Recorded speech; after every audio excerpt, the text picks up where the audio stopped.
Isn't it good for the 5 of us to be together? Chapter 26 Self-Harm. I was still wondering who would help me along the way, but when I arrived at the place where I was on duty, I saw Princess Xiangyu. Princess Xiangyu brought a group of followers, who pinched the legs, fanned them, and even specially fed them. So not extravagant. Me, please greet me, Princess. Seeing me coming, Princess Xiangyu waved away the people around her. Master Chen, there is no need to be more polite. Princess Xiangyu, I never thought that I and you would deal with things together in this way. Me, being able to work with the princess is also a blessing in this humble position. Princess Xiangyu leaned back lazily on the chair. There is no need to go through all the red tape. I am very free to do as I please. When she first saw the princess, she felt that she was coquettish and overbearing. From this point of view, it was just for her to do as she pleased. I was about to get down to business, but the princess asked again, how does Qin Che treat you on weekdays? I didn't know the purpose of her asking about this, so I replied, it's natural for a general to treat a lowly position as a general. Princess Xiangyu snorted coldly, he is not a good person. I feel ashamed, the princess is right. The princess then thought of something and said with a smile, I have heard that Master Chen and General Qin have a deep relationship. Beyond the relationship of cousins. Me, how did the princess know this? Princess Xiangyu, of course it's a rumor among the people. I like to read storybooks every day. I don't know why, but your stories have been all these days, so I ask more. Are there even rumors about Qin Che and me? Do you have a storybook too? Should we be thankful that Qin Che and Ling Hongyuan don't have the habit of reading storybooks? He also thought about Ling Hongyuan's attitude towards the palace maid before. If he had seen it, according to Ling Hongyuan's temperament, the dagger would have been stabbed at her.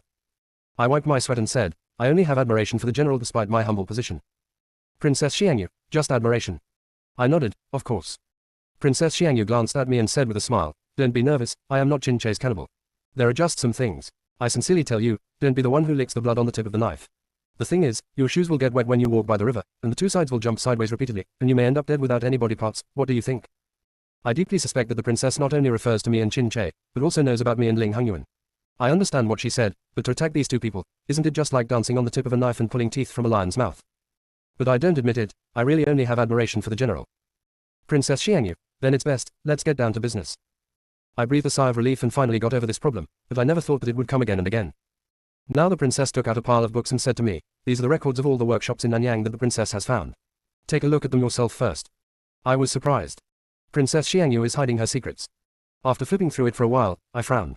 The main point is that all the workshops in Nanyang are basically in the hands of a few wealthy people, although the personal assets are not very large in Nanyang. It's enough to see, but if combined, it can rival 2 Nanyangs. I wonder if Ling Hongyuan is so poor. No wonder the salary given to me was only a little. It turned out that I had no money. Princess Xiangyu spoke at the right time. You must also have doubts as to why the Holy Emperor would send me to help you. As you can see, Zhu Ranshan, one of the rich men in Nanyang, is my princess. Zhu Ranshan, Shen Ranju. At this moment, I feel that Princess Xiangyu is exuding the light of, I am rich, all over her body. Princess Xiangyu changed her subject. Of course, I am an official in name only. I cannot handle this matter of making money. Me, then who is this? Princess Xiangyu snorted and smiled. I think the only one who can put my name on this list is the current Holy Emperor. I stare. Okay, Ling Hongyuan, I am so rich, but I only have so little money in my hands. Fortunately, I felt distressed for a second just now, so I dared to feed it to the dog. Princess Xiangyu, you already know the general situation. Your Majesty's intention in appointing you is to build a workshop and make money. I took a bunch of books back home and looked big, so Ling Hongyuan liked me. The reputation of suppressing rich people fell on me, which is not appropriate no matter how you look at it. But maybe it means that Ling Hongyuan just wants to find a scapegoat. If he doesn't succeed, I will be the unlucky guy. I went back home and checked out a lot of information, and I felt like I was back in my previous study days, feeling like I couldn't write the answers to the questions even though my brain was exhausted. I don't know if it's because I stayed up late looking for information these past few days, and my face looks a lot haggard. Even when Ling Hongyuan called me over, he just asked, are you feeling sick again? Why do you look so bad? Me, back to your Majesty, I've just been a little busy lately. Ling Hongyuan hesitated to speak, and in the end he just offered a few words of condolences, and then asked me about the progress of the matter. I answered fairly, and I don't know if it was because of my poor complexion, but Ling Hongyuan didn't make things too difficult for me. Since my progress was almost complete, I just lay on the bed to catch up on my sleep when I returned home today. After all, I was too tired and my efficiency was not high. And I was woken up by the system's alarm. Alarm, it was detected that the captured target was going berserk. Alarm, the host is requested to proceed with the storyline immediately. Close hollow corner bracket. The sound of sirens was ringing in my head. I woke up with a headache, and I didn't realize who was running wild. I shuddered when I saw the calendar on the system. I've been so busy these days that I forgot, today is the middle of the month. The one who ran away was Qin Che. Seeing that the sky was already dark, I couldn't help but feel anxious. After all, the token given by the princess at that time was still in Qin Che's hand. Now I didn't have enough time to buy candied haws, so I had to bite the bullet and go there. Just like last time, there was no one in the house. Everyone seemed to be avoiding today. By the middle of the month, everyone was gone. I went to the ancestral hall according to my memory from last time. The ancestral hall was indeed bright, so I opened the door and rushed in without thinking too much. At a glance, he saw the scarred Chin-Che, his eyes were red and his hair was messy. He was biting his arm and letting the blood flow out. It was not known whether it was to suppress the anger. I quickly went over and broke his hand away. I didn't expect it to be so serious this time. Last time I was just crazy, but this time I hurt myself. I finally managed to break his hand off, but it was bloody and bloody. I frowned because this man could even be so cruel to me. Possibly due to pain and suffering, Chin-Che kept trembling as he lay on the ground. I hugged him and said, Archer, how are you? It's hard, isn't it? Chin-Che still had some sense left. It's uncomfortable, it hurts. After Chin-Che finished speaking, he was about to bite himself again. I quickly handed over my hand and was bitten hard. Even though I was mentally prepared, it still hurt. I used my other hand to prop up his back and let him lean against me. Autumn is about to come, and he is wearing thin clothes. If he catches a cold, it will be me who takes care of him. The gain outweighs the loss. Isn't it good for the 5 of us to be together? Chapter 27 Suppressed Emotions. He kept biting like this for a while, and I didn't know if he had recovered. He slowly let go, and I heard him say, "You don't have to do this." I laughed and said, "It doesn't hurt very much." Chin-Che is very clingy when he is sick. At first, I just hugged him, but now he hugs me in turn and rests his head on my shoulder, as if he is looking for a sense of security. Seeing that his mood gradually calmed down, I patted his back and said comfortingly, "Ash, please take a nap if you are tired." Chin-Che closed his eyes, as if he was resting his mind. I saw nothing was going on, but the pain in my hands was obvious. In order to divert my attention, I looked around. In front of me were 2 tablets. I didn't pay attention last time, but this time I saw the words on them clearly, General Qin Yuan. The position and Qin Yu's position. My scalp is numb. Is this the yo-yo in the storyline? I thought about many possibilities of missing Yu. Looking at these 2 tablets, I realized that the General and Yu were no longer in this world. I looked at Chin-Che in my arms. Could this be the reason why Chin-Che ran away in the middle of the month? Chin-Che started to become a little manic again. He held me harder and harder, and his breathing became faster and faster. Before I could react, he actually bit my neck. It's not really biting, it should be considered sucking. I felt a little uncomfortable being strangled by him and asked, "Ash, do you know who I am?" Hearing my words, Chin-Che raised his head, his red eyes were blank, and he said, Yu. Hi. The next moment, he pushed me away again and said anxiously, "You are not Yu." I couldn't react after being pushed away violently, and fell to the ground. I was speechless and choked. I endured the pain in my hands and suppressed my desire to curse, and said, "Chin-Che, I am Chen Yuji." After hearing what I said, Chin-Che seemed to react again and looked at my hands with a trace of remorse in his eyes. Sometimes I really feel like I'm going to have a schizophrenia. He gets better for a while but can't recognize other people's illnesses anymore. The tormenting feeling is that I am not him. Chin-Che helped me wipe the blood that flowed out, and also took some cloth to wrap my injured area, as if he were treating it like a treasure. I was quite afraid that he would suddenly become manic again and twist my hand off. But he didn't get sick again in the second half of the night. Maybe he endured it himself, or maybe it was too early for him to get sick. The next day Chin-Che and I did not go to court again. Both of us were injured and needed to be treated. Chin-Che didn't let me go back to my room, but took me to his study and asked Urchi to call the doctor. Urchi looked at me with complicated emotions. Because I was too tired, I didn't delve into it. After the doctor bandaged me, Chin-Che asked me to lie down on the small couch in the study to have a good rest. When he was about to go out, I pulled him. "General, is Qin Yu the General's sister?" Chin-Che looked at me with his brown eyes, as if hesitating whether to say anything or not. He probably felt guilty for me, but he still spoke, "Yes. Qin Yu, the daughter of the former Nanyang General Qin Yuan, is also mine. Sister-in-law." Drop. Unlock Chin-Che's story fragments. Close hollow corner bracket. Due to the fatigue of many days, the fear last night and the injury on my hands, I quickly fell into a deep sleep. The system also thoughtfully played a virtual scene of the story fragments for me. There are many scenes this time, including Chin-Che and Qin Yu having fun together, the general taking Chin-Che to practice martial arts, and Qin Yu growing up slowly, becoming taller and more handsome, and having many suitors. Chin-Che becomes jealous. The number of times has obviously increased. In the past, I was only wary of Arshuan, but now I am wary of anyone who is a man. Qin Yu seemed to be less and less free under his control. One day, she said to Chin-Che, "Arsh, you control too much. I can't breathe." Chin-Che, "But those people are plotting against Yu. I'm worried about Yu. Qin Yu, "But if you're like this, what's the difference between me and a caged bird? I can't go here or there every day, and my father doesn't care much about you." Seeing that Qin Yu was about to cry, Chin-Che was at a loss and was defeated first. "Then I won't be like this in the future." Qin Yu was very happy, because she felt much more comfortable in the days that followed. Today she went on a boat trip, tomorrow she went to a tea house, and the day after that she went to a banquet. Her life should not be too relaxing. But I can see that Chin-Che secretly followed Qin Yu many times. Qin Yu approached Man-He, but instead of stepping forward to stop him, he just silently clenched his fists in the dark. I thought that holding in this mood would definitely lead to bad things. Sure enough, Chin-Che, who had not gone berserk for several years, suddenly went crazy in the middle of that month. Although he only showed a tendency to be violent and furious, and had no intention of harming himself or others, this should also be a major source of why he became what he is now. The general hid the fact that Chin-Che went berserk for him, and was secretly looking for a miracle doctor, but I knew that this was a heart disease, and the cure had to be up to him himself. Thinking of this, I thought about Chin-Che's violent outburst last night. Could it be that he had suppressed his emotions in the past few days, and that was why he exploded like this in the middle of the month? What could be the reason? The purpose of the general hiding this matter from him was also to let Qin Che take more care of his precious daughter Qin Yu.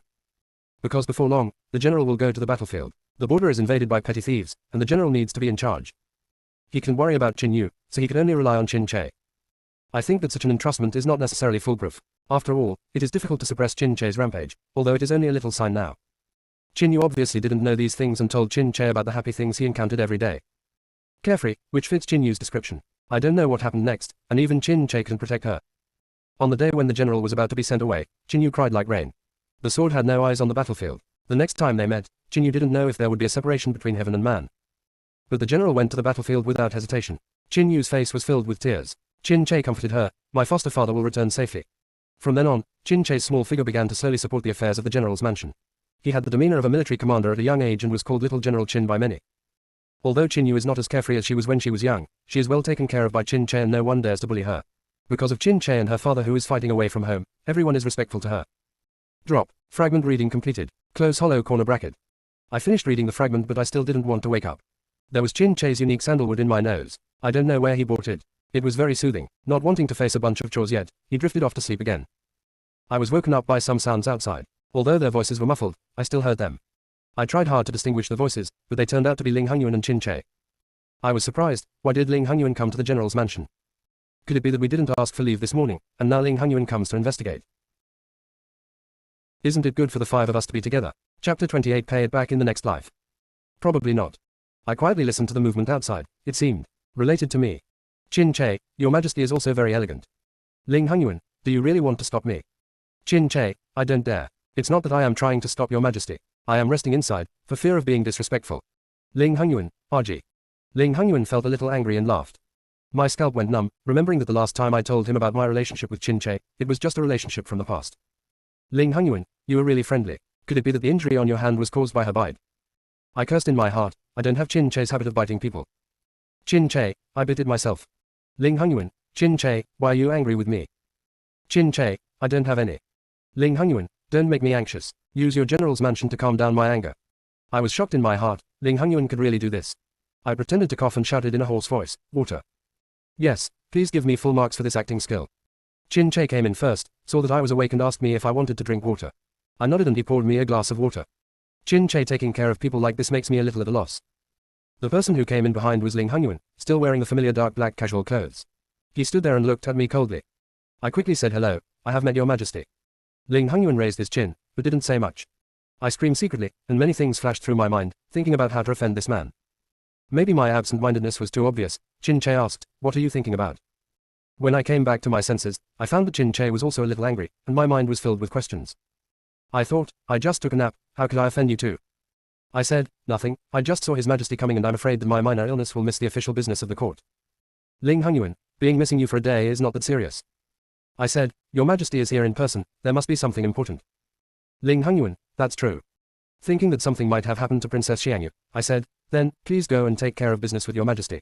General, take your leave. Just as he was about to leave, his hand was held behind his back. Qin Che said, I did not agree. Ling Hongyuan, I agree. I smelled the strong smell of gunpowder in the air, and Qin Che felt like he was about to go berserk. The low pressure on his body seemed to make him draw his sword in the next second. I was shocked and said, it's not good. Drawing a sword in front of the Holy One will be punished. I quickly comforted him, Ash, I'm just going to deal with the matter. I'll come back to you after I finish it, okay? Qin Che still had some sense, so after I said that, he let me go, okay? I breathed a sigh of relief and said to Ling Hongyuan, who was watching the show next to me, Your Majesty, you can go. Ling Hongyuan walked in front, left the general's mansion, and got into a carriage. Ling Hongyuan was smiling all the way. I didn't know what he meant, and I didn't dare to ask more. The interior of Ling Hongyuan's carriage was more luxurious than Qin Che's carriage. Even the space was twice as large. There were all kinds of tea and cakes, and even the seat cushions were more comfortable than before. Ling Hongyuan, I didn't go to court today. No early morning. Ling Hongyuan, when you and Qin Che asked for leave together, I knew that you two were not suffering from ordinary illnesses. I held my hand, and the injury on my hand still hurt a little. Ling Hongyuan also looked at my hand and said, I have been friends with Qin Che for several years. I know a lot about him. I hope you can still stay by his side like this when you know the truth. My eyes twitched, thinking that what he said must not be a good thing. At this point, the carriage stopped and the boy came to the place he was talking about. I was wondering how I arrived at the palace so quickly. When I saw Ling Hongyuan had already gotten out of the car, I followed closely. I discovered that the destination was not a palace, but a tea house. Ling Hongyuan ignored me and walked in, and I quickly followed. The tea house is very lively, and many people can sit there all day long with a pot of tea and a plate of peanuts. Ling Hongyuan took me to a private room in a familiar manner, and I remembered that this tea house was an industry under his name. We sat down, served tea, and looked at each other in silence. I don't know what his purpose was in bringing me here. If he doesn't speak, I won't. If it's the day of his death, then extend the time a little longer. If he just brings me to inspect the people's situation, then I can enjoy it as much as I should. The downstairs suddenly started to boil. It seemed that the storyteller from the tea house was here. I don't know what story he was telling, so he was so popular. Storyteller, let's continue from last time. We mentioned that General Qin and his cousin Chen Cexi are very close to each other, but today they are not seen going to court together. I am very suspicious. I squirted out a mouthful of tea. Is this talking about me? Or sexy news? Ling Hongyuan kindly handed over a handkerchief, and I thought to myself, this guy wouldn't have known about these rumors for a long time.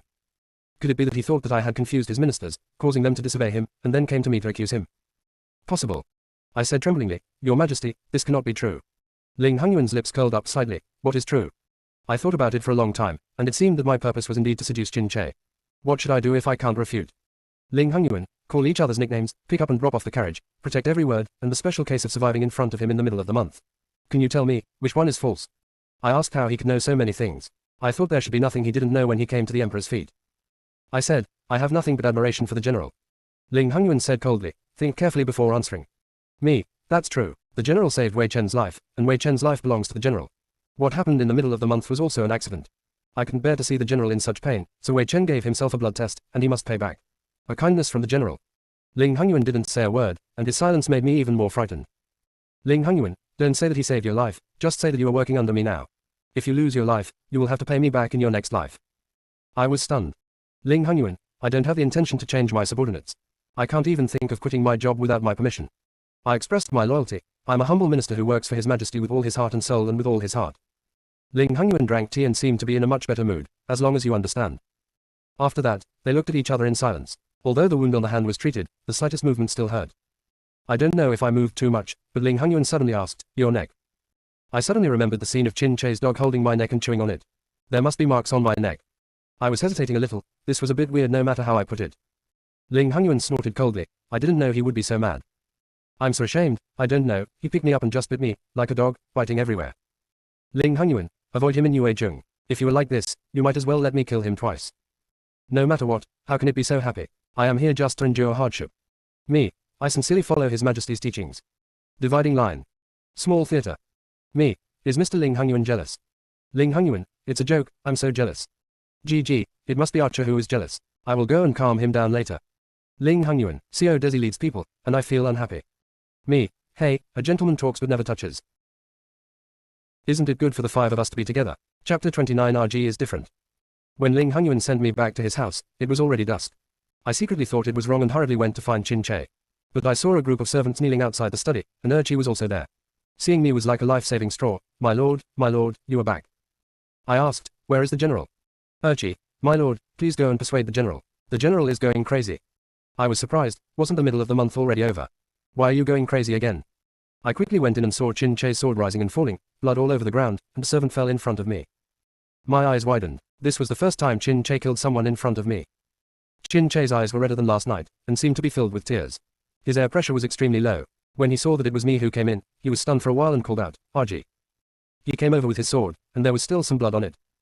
I reflexively stepped back, but I didn't want this action to hurt Qin Che. He stood there blankly, his eyes hurt. Gee, are you afraid of me? Nonsense, don't you look like this and want to kill everyone? With a clang sound, Qin Che threw the sword aside and hugged me suddenly. How can you be afraid of me? You can't be afraid of me. I was held tightly by him and was slightly out of breath. Options appear. Pat him on the back. Comfort him. I chose the first one and patted him gently, reassuringly. I feel wetness on my shoulders. Is this crying? Qin Che cried in a muffled voice. I can't find RG. Didn't RG say he would be back in a while? I opened my mouth. This matter was my problem. Sorry, I forgot today. Qin Che, I thought RG was going to leave me. RG was so afraid of me just now. Me, I'm not afraid of you, I just didn't react. I didn't want to leave you, it's just that I came back late. I rubbed his head. Qin Che's hair was so fluffy that he let me rub it casually. He didn't resist and just leaned on my shoulder. Maybe he saw the mark on my neck, so he poked it with his hand. Me, it's very itchy. After hearing what I said, he was so tall, he lowered his head and rubbed my neck, which made it even more itchy. I was helpless by him. When I saw the situation on the ground, I held back my discomfort and said to him, what did he do? Qin Che said succinctly, spy. I asked him to take care of this place first. Seeing that all the servants in the house were frightened, he settled down and told him the whole story, and everyone's hearts calmed down. When no one was around, Chin Che said, I don't need to do this. They're already afraid of me, lest other people have other thoughts. I sighed, remembering that when I first came to the house, the servants in the house were indeed afraid of him, but it was better to explain the matter clearly, so as not to give an excuse to kill innocent people indiscriminately. Chin Che came closer again. He didn't know when it was triggered, but now he was leaning on him at every turn. Chin Che, what are you doing with your majesty? I thought about it and said, I have dealt with some things. Chin Che, RG, rumors in the community say that you and his majesty are in love. What rumor is this? How did this reach Chin Che's ears? Me, who is your majesty? I dare not even think about it, let alone anyone who dares to talk about his majesty. This matter is just a myth. Chin Che said dully, RG, I suddenly don't want you to become an official in the court. The general's mansion is so big, it's more than enough to support you alone. Chin Che, you're like this, I'm really worried. You shouldn't be looking at other people, gee. It would be better if you only looked at me. Me, but I like the current situation very much, Archer, and you don't want to make me sad, right? Now I know what I can do. If it's true as Archer said, if I stay in the house every day, I will lose my future life. It's more fun than keeping me busy. Chin Che, I know, and because of this, I let you do it. Me, how could Archer be worried that I would set my sights on other people? Even 100,000 others wouldn't be half as good as Archer. Chin Che, RG tricked me, so I admitted. Chin Che, but RG, you look so much like her. Drop. Unlock Chin Che's story fragments. Close hollow corner bracket. I lowered my eyes and said to him, Arsh, I'm not like her. Chin Che also looked at me. He had already recovered his emotions. His brown eyes were still a little wet, and he didn't know whose reflection was printed on them. These eyes looked affectionate to everyone. Chin Che suddenly laughed and said, Yes, you are RG, how can you be like her? He stood up and was about to leave, then asked me, Do you want to eat peach soup? I blinked, does Archer do it himself? Chin Che laughed softly and said, Although I don't know how to do it, I can learn it. I also smiled and said, Then I'll eat it. Opening Chin Che's information panel, he found that there were pink bubbles on the interface. Me, it's so cheesy, does that mean I've made progress in my mission? Drop. The task progress has not been detected. I hope the host will continue to work hard. Close hollow corner bracket. I popped the pink bubbles and looked at the information panel. Name, Chin Che. Age, 22. Sex, male. Identity, General of the Nanyang Kingdom. Personality, paranoid, stabbing at the slightest disagreement, going crazy in the middle of the month, jealous. Shards, 5. Others, don't like to eat preserved eggs, like candied whores, addicted to sugar, like to bite people. The target of this strategy has entered consciousness. Looking at the last line of small words, I didn't quite understand it, but it shouldn't be a big problem. Thinking of Chin Che now, I felt quite relieved. Drop. It has been detected that the host has made positive progress in unlocking story fragments, and a condolence gift package has been issued to the host. Close hollow corner bracket.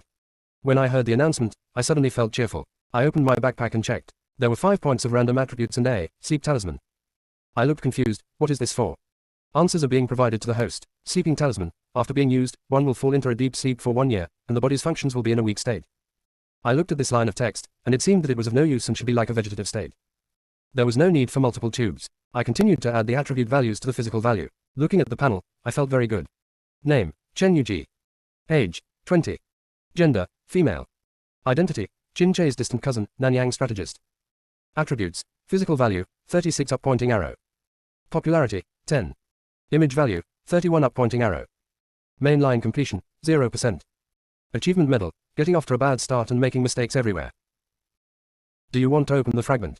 Close hollow corner bracket. I ordered yes. Drop. The virtual story scene has been entered for the host. Close hollow corner bracket. Dividing line. Small theater. Me, who do you think is the best to coax? Gigi thinking. Chin Che came over and sat upright. Gigi, it's not easy to coax. Chin Che. Gigi, but Archer doesn't need to be coaxed, he can coax himself. Chin Che was confused, but Chin Che reacted. Chin Che thought it was a compliment to himself, and Chin Che was happy. Chin Che, I'll make peach soup for RG. Gigi, put less sugar. Isn't it good for the 5 of us to be together? Chapter 30. The scene was still the study room of the general's mansion, but the atmosphere seemed a little anxious. Chin Che was holding a note in his hand and frowning. A subordinate stood uneasy at the side. Chin Che, my adoptive father said that I want you to marry the eldest prince. Is this true? The subordinate replied. The general wrote it himself, and the message is true. Chin Che smiled and threw the crumpled paper into the stove, where it disappeared into ashes. It is more than words. The next day, the palace eunuch came to announce the imperial edict. At present, Chin Yu was only engaged to the eldest prince, and there was no exact time for the wedding. Eunuch, your majesty feels that Miss Jin has not yet gotten hairpins. When Miss Jin gets hairpins, it should be the wedding day. Chin Yu was in a daze and did not react. When he received the imperial edict, he felt that it was not real. Chin Che's face turned black and his pressure was extremely low, but he did not dare to make any mistakes due to his status. It was obvious that the emperor wanted to pave the way for his eldest son. There was only one daughter in the general's palace, and the general held great power. When Chin Yu married, the eldest prince would undoubtedly gain a lot of power. When I saw Chin Che, I knew he was going to play a game of chess and do something big. But this is not enough to turn him into a black man. What will happen to him? Drop. Fragment reading completed. Close hollow corner bracket. I was surprised that it was so fast this time. I'm afraid the following storyline is the most important part. I was still lying on the small couch in Chin Che's study. Sandalwood was lit in the room, and the smell of blood disappeared. Just when I was about to get up and go back to my room, Chin Che opened the door and came in. Chin Che, are you awake? I saw something in his hand and asked, what is this? Chin Che, I made peach soup, please try it. He scooped a spoonful for me, and even helped me blow it to cool it down a little. Then he put it in front of my mouth and took a taste. It was pretty good. Me, it's delicious. Chin Che, G thinks it's delicious, then I'll make it for you from now on. I smiled and said, okay. I inevitably have some doubts in my heart. The gentle person in front of me is very different from the first time I met him. If he was affected by heart disease before, is this his original temperament now? Maybe, maybe not. My injury was not serious, and I went to morning service as normal the next day, but Chin Che kept saying that it would be better to rest for another day. I declined. Your Majesty was kind enough to visit me yesterday. It wasn't a serious injury. I'm not that delicate. Seeing my persistence, Chin Che didn't continue. In the court, the eyes of the officials were searching and had other meanings.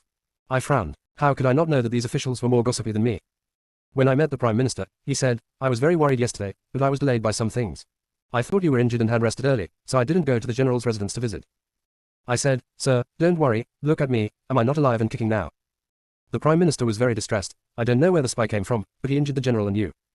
What the house announced to the outside world was that a spy entered the general's house and injured me. Chin Che was accidentally injured because he was protecting me, but fortunately the spy's throat was blocked by Chin Che's sword. As soon as this news came out, it caused some uproar. Rumors spread about this and that, but no one guessed that it was the reason. At this time, spy, Chin Che said he had nothing to say.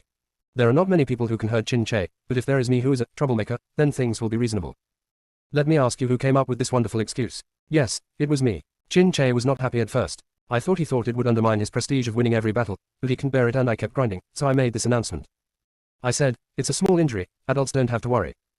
The Prime Minister was very close to me, and she seemed to feel something was wrong. She grabbed my collar and asked, what's going on? On your neck. Me. I covered it so tightly, how could I still see it? Just as I was frantically making excuses, Chin Che said, I did it. Me. What are you doing here to join in the fun? Are you amazing at what you did? The Prime Minister was surprised by his righteousness, and when he reacted, he seemed to be angry. You too, this is simply immoral and unreasonable. After saying that, the Prime Minister walked aside angrily. This is the first time I have seen an adult so angry. The instigator was still there, acting as if nothing had happened. He wanted to explain, but Ling Hongyuan came out from the other side and began to prepare for the morning. We can only wait until the next court for an explanation. But I never thought that I would be called over again by Ling Hongyuan during the next court session. I saw the Prime Minister's back without looking back, and he was about to cry without tears. The instigator was still standing beside me, looking at me innocently. I held my forehead and said, Harsh, you go back first. Chin Che, then I'll wait for RG at the palace gate. Even if you let him go, you won't be able to defeat him. Arriving at Qinzheng Hall, there were many more memorials on Ling Hongyuan's desk. I said hello, I have met your majesty. Ling Hongyuan did not raise his head and hummed. I stood aside and waited for him to finish approving his memorial. After approving one document, he raised his head and said, on this day, there were so many impeachments before going to court. I asked, who is impeached? Ling Hongyuan glanced at me, impeach me, I really want to chop off their heads. Me, they also think about Nanyang. Your majesty is doing his best for state affairs. The adults all know it. Ling Hongyuan, if you say that, I don't want to cut my head off. I smiled with relief. Ling Hongyuan, have I indulged you too much by believing your slander? Why don't I kill you? Me, your majesty, it's clear to me that what I'm saying is advice. It's just that your loyal words are hard to hear, your majesty. Ling Hongyuan, okay, I'm just joking. Today's booklet is placed there, you can get it yourself. I quickly took the booklet and left. Can Ling Hongyuan change his habit of cutting people's heads off at every turn? When I walked to the gate of the palace, I saw Chin Che and the Prime Minister. I didn't know what they were talking about. The two of them were very angry. When I came out, they shut up and stopped talking. I cursed in my heart, is there something you two are talking about that I can't listen to? But the Prime Minister is here, which saves me the trouble of going to the Prime Minister's mansion to find her. I said, sir, the one on my neck. The Prime Minister interrupted me, no need to explain, if you two are really in love, how could I stop it? I said anxiously, actually, what I want to say is. Chin Che interrupted me again, then Chin Che would like to thank you for your adult beauty. The Prime Minister ignored my struggle and left after listening to what Chin Che said. I broke free from Chin Che's restraint and glared, how can you say that? Won't this cause everyone to misunderstand? Chin Che, that's better. Seeing Chin Che's nonchalant expression and enjoying it, I really wanted to punch him. Didn't the system say you were so arrogant and unreasonable? Isn't it good for the five of us to be together? Chapter 31 Departure. I don't know what will happen to the rumors in the future. Anyway, in the past few days, it can be seen from Bagwa's eyes that the rumors must have become more and more intense. But I was busy with business, so I didn't think too much about these things. Ling Hongyuan really dared to let me explore alone. What I was asked to do was, simply put, to steal money from a wealthy businessman. I don't know if he had high hopes for me or if he had a better way and I was just a shield. I'm more inclined to be the latter. But Ling Hongyuan still asked me to think of a way to make money, saying that although I was stupid, I had no shortage of ideas. How is this different from the previous time when your boss, who lacked artistic skills, forced you to submit an innovative plan? Well, there is a difference. Ling Hongyuan will behead, but the boss will not. So in the past few days, I have been looking up classics, and using a little advanced knowledge in my mind, I have been writing down whatever comes to my mind on paper, a bit like taking the essence and synthesizing the dross. But when Ling Hongyuan saw the fold I presented to him, his sad expression that had lasted for several days was relieved at this time. Ling Hongyuan, you can see that you have worked hard, I approved it. As soon as I said this, I felt that all the hair I had lost in the past few days and all the nights I had stayed up were worth it. It was like the weather had cleared up after the rain. Looking at it suddenly, I found that Ling Hongyuan's complexion has not been very good recently. He has some black eyes and some stubble on his chin. I was closer to him when he went to court. Sometimes I can see him suddenly losing his mind. He must have stayed up late. Caused by. That's right, a little strategist like me is so busy, let alone the king of a country. Thinking of the economic situation in Nanyang, I am indeed quite worried. After receiving his approval, I immediately went down to refine and prepare for implementation. When Princess Xiangyu saw me coming in such a hurry, she thought something big had happened. She told me not to be anxious while eating another grape. I really don't have any hope for the princess, but she can enjoy it more than I do. In her words, I have become the princess, and I am still not allowed to enjoy the rights that a princess should have. Although you can't usually count on it, this time you need the princess's intervention. I don't know if Princess Xiangyu was a little bored lying down. Seeing that I asked her for help, she seemed excited. What's the matter? Let me tell you. I compiled all the properties under Ling Hongyuan's name into a book, and classified the property details, plus the expense details and various information of each workshop and shop. I wrote a plan and improvement measures for each industry. At present, the models of all industries are not integrated enough and single. For example, for the weaving factory in the south, its main buyers are actually the clothing shops of other wealthy businessmen, not the shops under their own names. Although you can earn the price difference from the wealthy businessman, if you directly supply your own shop, the cost saved will already exceed the price difference. The reason is very simple. The problem is that the people under Ling Hongyuan don't know how to manage. They think that they have made money when they get the money, and they don't bother to calculate the cost. As expected, it has to be me. I'm the best at saving money. Princess Xiangyu half understood and half didn't understand, but this part had nothing to do with her, it was the next part. The source of materials and cost savings can be dealt with in the first part, and then the next step is the sales part. At present, sales in Nanyang are all sold in ordinary shops, which is a situation where I will buy only when I have a need. But what if we arouse their desire to buy? For example, discounts, limited editions, exclusive royal brands. Yes, these are all my previous experiences of buying. For example, some goods that have been piled up in the early years can be sold at a discount if they are not damaged. Anyway, they're piled up. If you don't sell them, they will be sold for nothing. Maybe you can earn back the cost price. These are small sums, but the big deal is this royal brand. By selling items in the name of the princess, the officials and clan can gain a large number of consumers. We will then lower the price and target the masses. In this way, if a group of people buy it, they can make a lot of money even if it only lasts for a short period of time. Princess Xiangyu nodded in agreement. In fact, there is another reason. The princess is a cousin of the Holy Emperor, so she is closely related to the Holy Emperor. If we do this, we will definitely steal other people's jobs, and some people will be jealous. But if the royal family is involved, I'm afraid they won't dare to make any trouble. Princess Xiangyu, what if someone really dares to cause trouble? I said, the princess really thinks that the dagger of the Holy One is a vegetarian. Of course, these are just my thoughts. The actual situation may not be satisfactory, but Ling Hongyuan was right, so there shouldn't be much of a problem. But the more he behaves like this, the more I feel suspended. I feel that if I don't do well, I will be like a useless chess piece that can be discarded by him at will. I looked at Princess Xiangyu. He may have another reason for sending Princess Xiangyu to reassure me. I sighed, life is not easy, money is hard to make, and things are hard to do. Me, I have to go south for my humble job. The south side is basically Ling Hongyuan's industry. Princess Xiangyu was a little excited. Then when will we set off?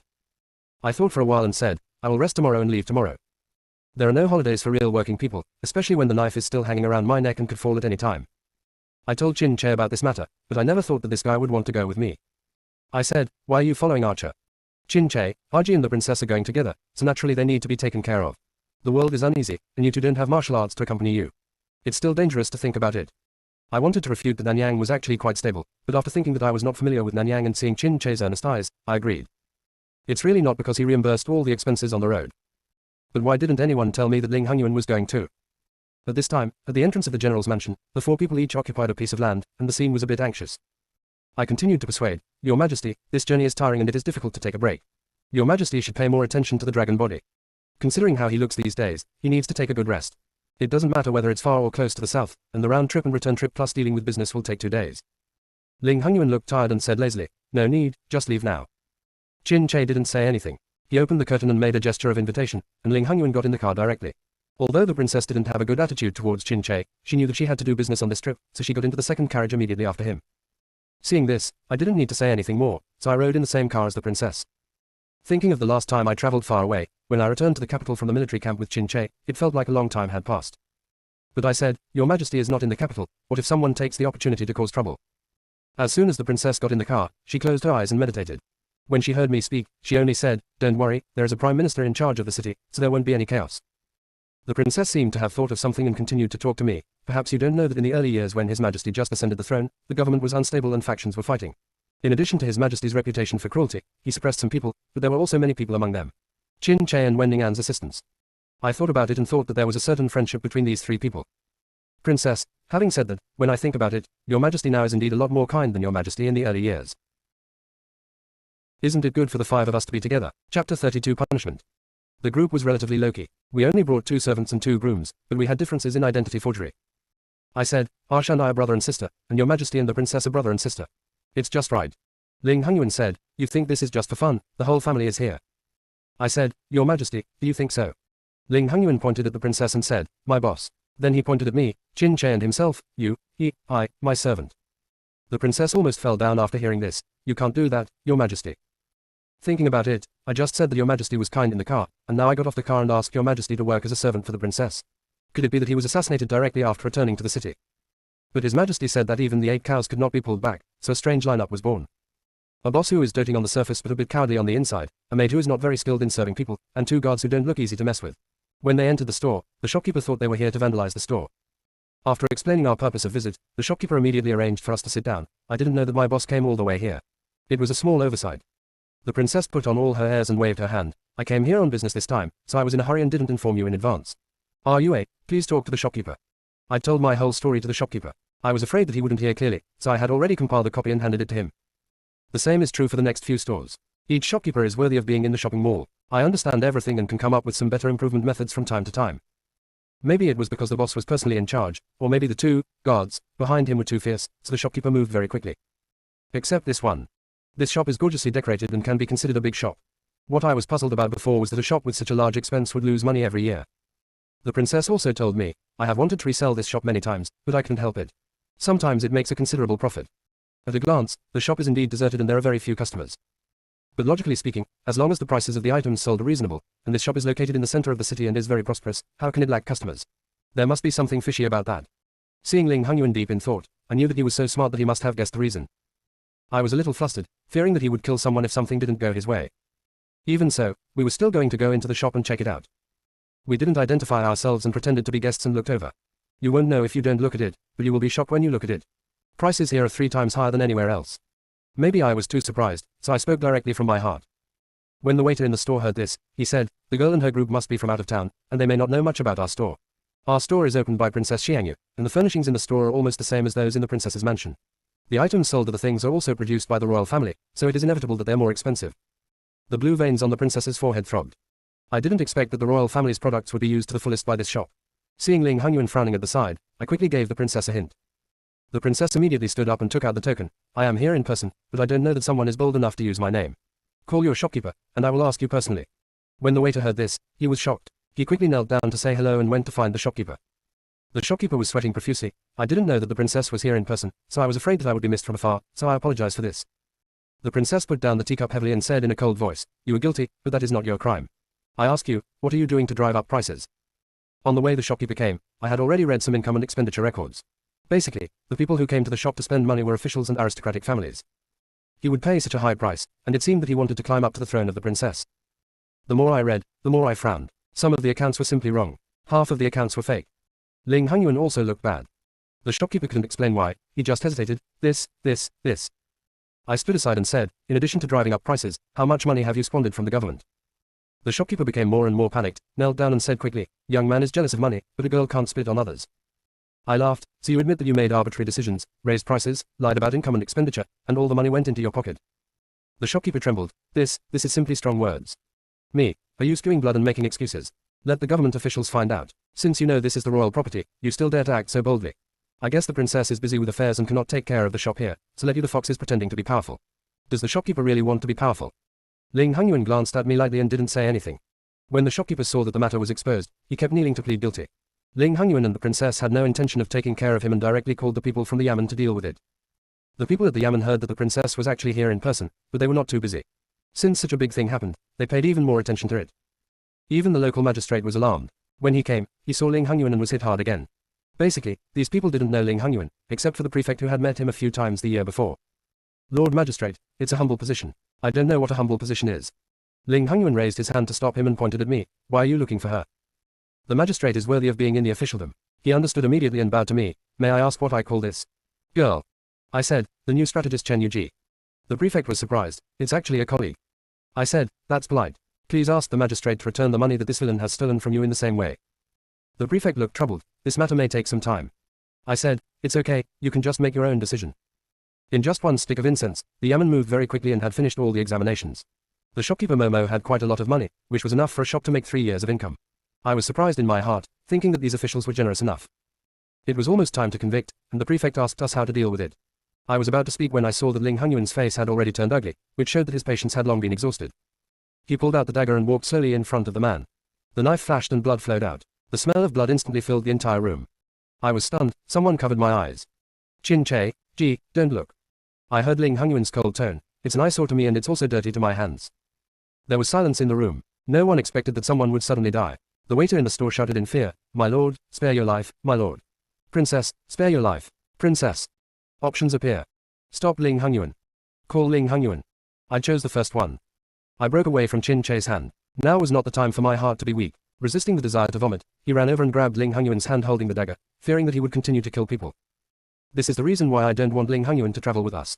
Because I know he won't be able to hold it back if something happens. I asked the prefect to take the person down quickly and deal with him according to the law.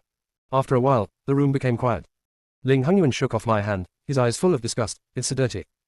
I froze in place, even though I knew he was talking about bloodstains. Isn't it good for the 5 of us to be together? Chapter 33 The Initial Ascension to the Throne. After finishing the matter, the sky was already dark.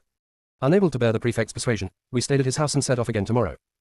When we were about to go back to our respective rooms, the princess grabbed me and asked, are you okay? After all, I was frightened and I hadn't reacted yet, or maybe it was Ling Hongyuan's last look that hurt me. I said, thank you very much, princess, for your concern. It's not a big deal if I'm in a humble position. The princess said, you did a good job today. If you hadn't stepped forward to stop His Majesty, I would have lost more than one life. According to Ling Hongyuan's mood at the time, it was not impossible to kill another one. I really didn't think much and made my choice. Maybe he thinks that even if Ling Hongyuan attacks me, Chin Che will stop him. My heart skipped a beat, and I found that I was subconsciously starting to rely on Chin Che. This was a bad sign. I shook off the thoughts in my mind. When the princess saw that I was not in a good state, she didn't say anything more and let me rest, so she left. As expected, I had a nightmare tonight. After I stopped Ling Hongyuan, he started to attack me. I cast my eyes on Chin Che in the distance, but he had no intention of stopping me. I was shocked and let Ling Hongyuan's dagger pass across my neck. I woke up immediately, covered in sweat. I secretly thought about my recklessness today. How could Chin Che take action with Ling Hongyuan for me? If I take action, will I no longer be a eunuch? I lay there for a while, still feeling uneasy. Fortunately, the current situation is good. The next day, Chin Che looked at me and hesitated to speak. I said, what's wrong with Archer? Chin Che said, you don't need to be so tired. I said, how does Archer know if I am enjoying it? Ling Hongyuan came out of his room with a normal expression. When he saw me, he frowned again. Did you steal the chickens from the house last night? Why do you feel like you didn't sleep all night? I said, if I had stolen chicken last night, I would probably be more energetic than I am now. I really didn't have the energy to talk anymore, so I climbed into the carriage, found a seat, lay down and fell asleep. When he opened his eyes, he found that he had returned to the capital. This trip will promote my royal co-branding plan. The specific situation will have to wait a few days. When the 4 of them arrived in the capital, they prepared to go back to their respective homes to find their respective mothers. As I was leaving, Ling Hongyuan stopped me and wanted to chat with me. So I randomly found an empty piece of land and said, Your Majesty, do you want to inquire about follow-up matters? Ling Hongyuan said, no, I just want to ask why you came up to stop me alone that day. Do you know that if you didn't stop me, I would kill you together? Options appear. Tell the truth. Tell lies. I can't really say that I just have a hot head. Can I rush forward and kill people when my head is hot? So I chose the second one. I said, Your Majesty is not a mediocre person. I should trust that Your Majesty will not kill indiscriminately. I wrote the lyrics sincerely. After hearing this, Ling Hongyuan didn't say anything, waved his hand and let me go. I turned around halfway and found him standing alone in a trance, not knowing what he was thinking. Drop. Unlock Ling Hongyuan fragments. Close hollow corner bracket. The progress of Ling Hongyuan's storyline has been a little slow, but now there are some breakthroughs. I'm afraid he is too close to himself and doesn't like to reveal his own affairs. Today's meal is particularly rich, with a table full of delicious dishes that are a great source of nourishment. I looked at Chin Che doubtfully. Chin Che said, how? I said, okay, but is today a great day? How can it be so rich? Chin Che brought me some vegetables and said, I saw that you looked haggard, so I specially made these for you. I twitched the corner of my mouth. This isn't how it works. Urchi also echoed from the side. The general made these himself while watching the kitchen. Sir, please take a look and see how they taste. I thought it was Chin Che who made it himself. Seeing a room full of expectant eyes, I took a bite, my eyes lit up, and I gave a thumbs up. It's delicious. Chin Che finally showed a satisfied smile. Perhaps because of the hard work of traveling these past 2 days, and the delicious food, I had 2 big bowls of rice this time. Chin Che didn't seem to be hungry. He didn't use his chopsticks and focused on picking up food for me. After eating and drinking, I went back to my room to rest. Urchi followed me all the way. General, is there anything else? Urchi hesitated to speak, and after some mental preparation, he said, Sir, don't blame me for talking too much. The general is just a boring god. Today's dishes are not made in the kitchen. It is obviously the general who cooks for you. I was surprised that today's dish was made by Chin Che himself. Thinking of Chin Che's concerned eyes today, I felt a little silent. Urchi, how can I see a general taking care of people like this? This is the first time. I smiled and said, okay, I understand. When he returned to his room, he stayed alone, thinking about what Chin Che had done and not knowing what emotions he was feeling. Okay, I don't think about it anymore, I can't think clearly, but sleeping is suitable for me. I lay on the bed and clicked on the system panel, ready to see the fragmented content. Drop. The virtual story scene has been entered for the host. Close hollow corner bracket. When I opened my eyes, I saw a very familiar scene that I must go to every morning, Nanyang Chaotung. But the current atmosphere is not very good, filled with a sense of chilling. I saw clearly that the person on the dragon chair was Ling Hongyuan. I thought to myself, this wouldn't be his first time on the throne. In the next chapter, I also saw Chin Che, and it was the first time I saw them in a virtual scene when they first came to court. Someone boldly said, I am remonstrating with you. I need to see your majesty in person.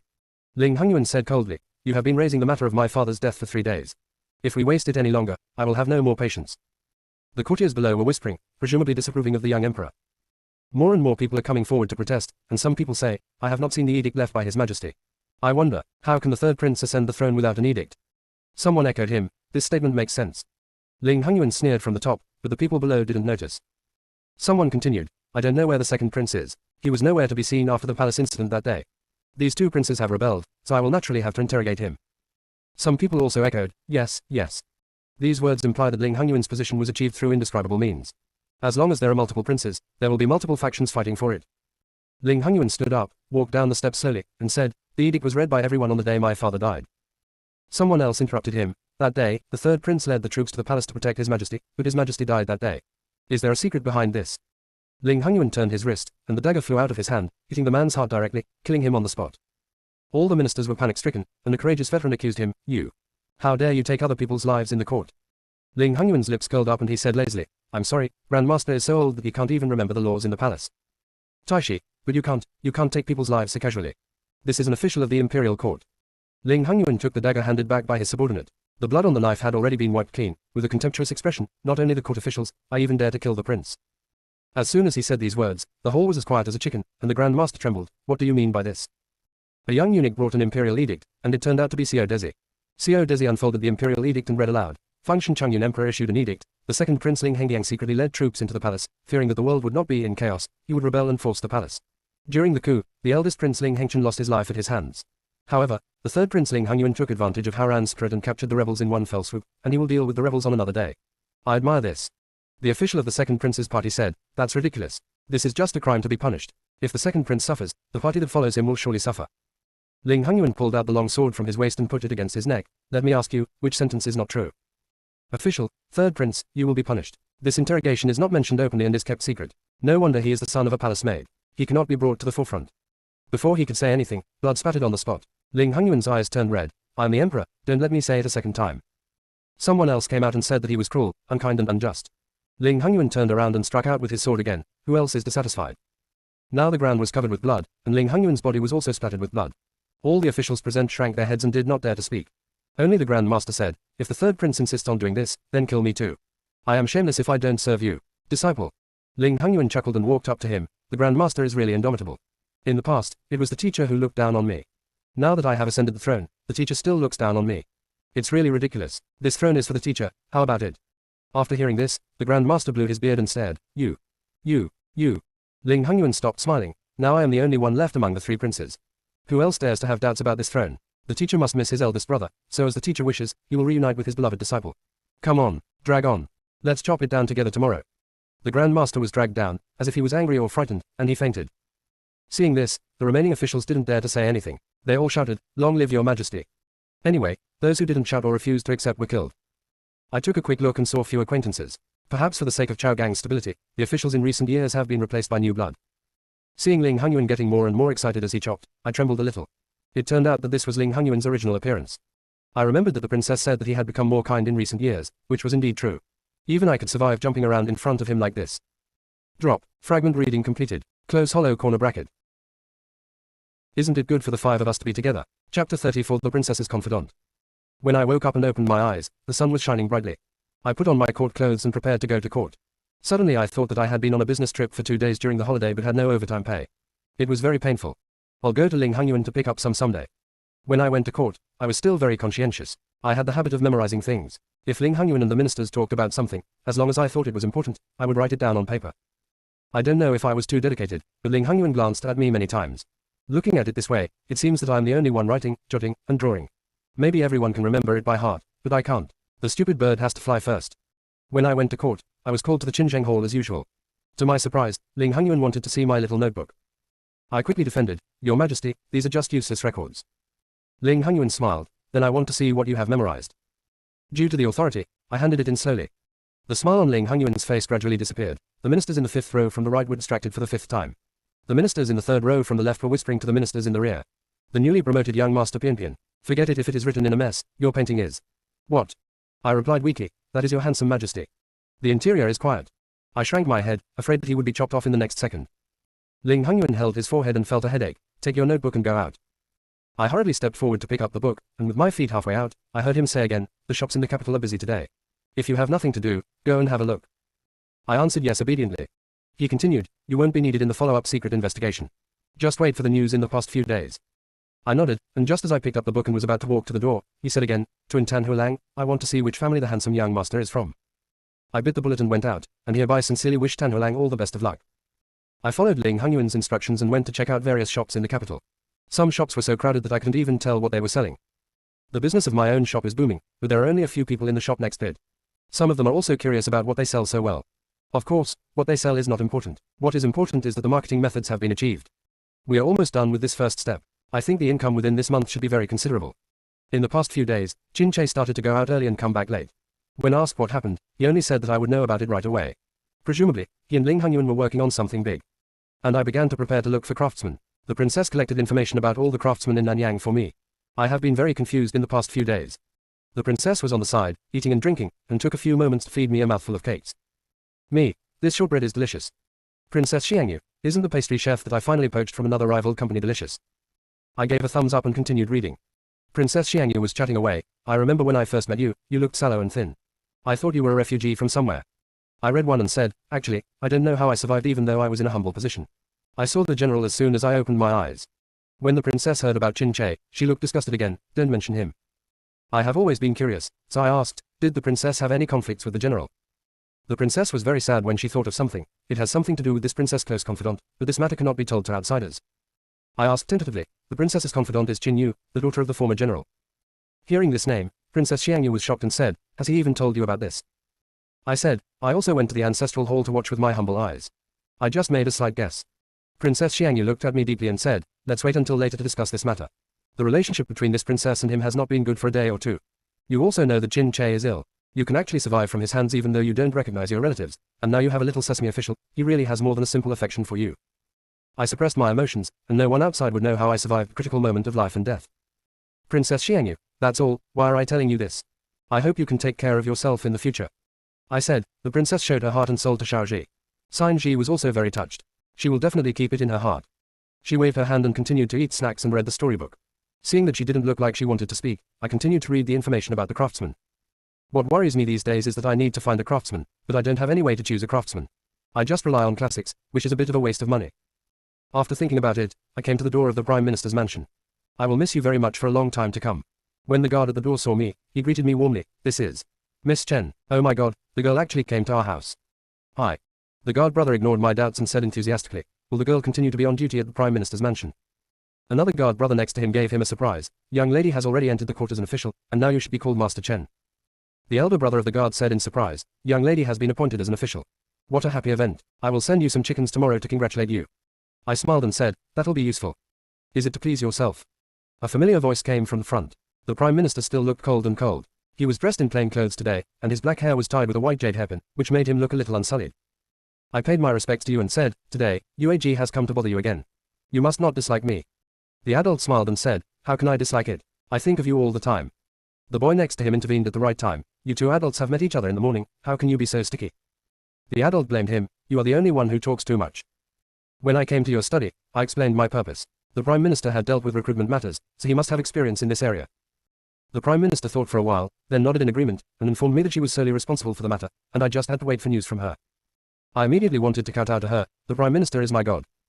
Sir, today, there are fewer and fewer affairs, so I can take action. I smiled and said, then UAG will go back and wait for the good news from you. The adult stopped me, wait a minute, it's almost lunchtime, so let's stay and have lunch before leaving. I said, but at the General's mansion. Your Excellency will send someone to the General's mansion next time to tell Chin Che that I had lunch at the Prime Minister's mansion. Seeing this, I couldn't refuse, so I agreed. Isn't it good for the five of us to be together? Chapter 35 Can't help. I didn't expect that besides the delicious snacks at the Prime Minister's mansion, even the food was to my liking. I love spicy food, but there are very few spicy dishes in the General's mansion. I never thought that there are so many spicy dishes in the Prime Minister's mansion, as well as the cold dishes that I miss so much. I was surprised, the adults also like spicy food. The Prime Minister said, I can eat it, but I don't eat it often. The boy standing next to him spoke again, my lord, I have inquired about Lord Chen's preferences long ago, and specifically asked the boys to remember it, so I sent you, Lord Chen. I was stunned. Although I was very happy, I didn't understand why the adults could do this. Thinking of your sister Wen Yaran, could it be that you just mistook me for her and that's why it's so good? Your Excellency saw my doubts, and she said, I really treat you like a sister. If you can live in the house, I would be very happy. I never thought that someone would be the first to get there, Chin Che. I said weakly, the General and I are not what you think. I haven't said anything yet, and if I say too much, I will easily get slapped in the face. The Prime Minister snorted coldly, if you really like him, the truth is not stopping you. It's just that he is not a good man and you don't know his past. Seeing that the adult really cares about me like this, I feel a little ashamed of her. I said, sir, if you can't fight, you can still run away. If one day the General's palace no longer tolerates me, wouldn't there be a Prime Minister's palace? The adult said, if that happens, no one will dare to hurt you at all. After eating and drinking, I returned to the mansion. The carriage was sent back by the Prime Minister's mansion. I saw Urchi at the door of the mansion, with an anxious look on his face. When he saw me coming back, he immediately came to greet me, my aunt, my Lord Chen, you are back. I said, what's wrong? Are you in a hurry? Urchi said, is the General sulking inside? No one dares to serve him. I thought to myself, it shouldn't be that big of a deal. I just had a meal and didn't stay up all night like last time. I went into the house to take a look. As soon as I entered the door, I smelled the aroma of food and saw a large table of dishes. Just when I was surprised, a sudden voice came, you're back. When I saw Chin Che sitting at the dinner table with a cold face and looking at me, I felt a little guilty. I asked, Ape came back so early today. Chin Che said nothing and looked at me quietly. This silence kind of scares me. Me, Archer. Chin Che, can Arji still eat it? I looked at the dishes on the table, but because I had just finished eating, I had no appetite at all. I guess I can't eat anymore. Chin Che stood up, then threw them all away. I quickly grabbed him and said, no, it's too wasteful. Chin Che, is it just a waste? Looking at the familiar table of dishes in front of me, I had a flash of inspiration. Arsh worked so hard to prepare such a large table of dishes. It would be a pity to throw them away. Keep them for tonight. I will definitely finish them. Chin Che took my hand and said, sometimes I really want RG to only look at me, but I can't do that. I was surprised that Chin Che had become so dependent on me, so I comforted him. It was my negligence. I didn't know that Archer went back home so early today. I will also cook a table of meals for Archer in the future. Archer, you can order whatever you want, okay? Chin Che, as you know, there is nothing I can do against you. As long as you are by my side, it will be fine. Seeing that his mood had stabilized, I thought he probably didn't eat much because he was sulking, so I asked him to sit down and eat something first. Chin Che eats very gracefully, and every move makes people look appetizing. Suitable for mukbang. Maybe my gaze was too intense, so Chin Che said, when she looks at me like this, I can't help myself. Ah, why can't you help yourself? Looking at my expression, Chin Che smiled. What a boy, you're flirting while eating. I said, but by the way, why did you come back so early today? Chin Che, I've almost finished my investigation. I came back early today, but I'm not at home. Automatically blocking the second half of his sentence, he has almost checked the matter, and Ling Hongyuan should take action soon. As expected, Chin Che began to promulgate relevant laws on the next day and took back a large part of the mining industry. This matter was such an uproar that it was so sudden that no one had time to react. The ministers only asked whether it would be too sudden, but did not think there was anything wrong with this method. First, he was afraid of Ling Hongyuan's cruel temper. The second is to take back a large part of the mining industry, which is also very good for Nanyang's national affairs. It is well known that Nanyang is heavy on business. In the past few generations, there were many wealthy businessmen with financial resources comparable to the national financial resources, and there were also incidents of rebellion. This caused a headache for those in power. It's not that the superior doesn't want to change, it's that this law affects the whole body. The influence of wealthy businessmen is basically everywhere, and their financial resources are far from clear to us.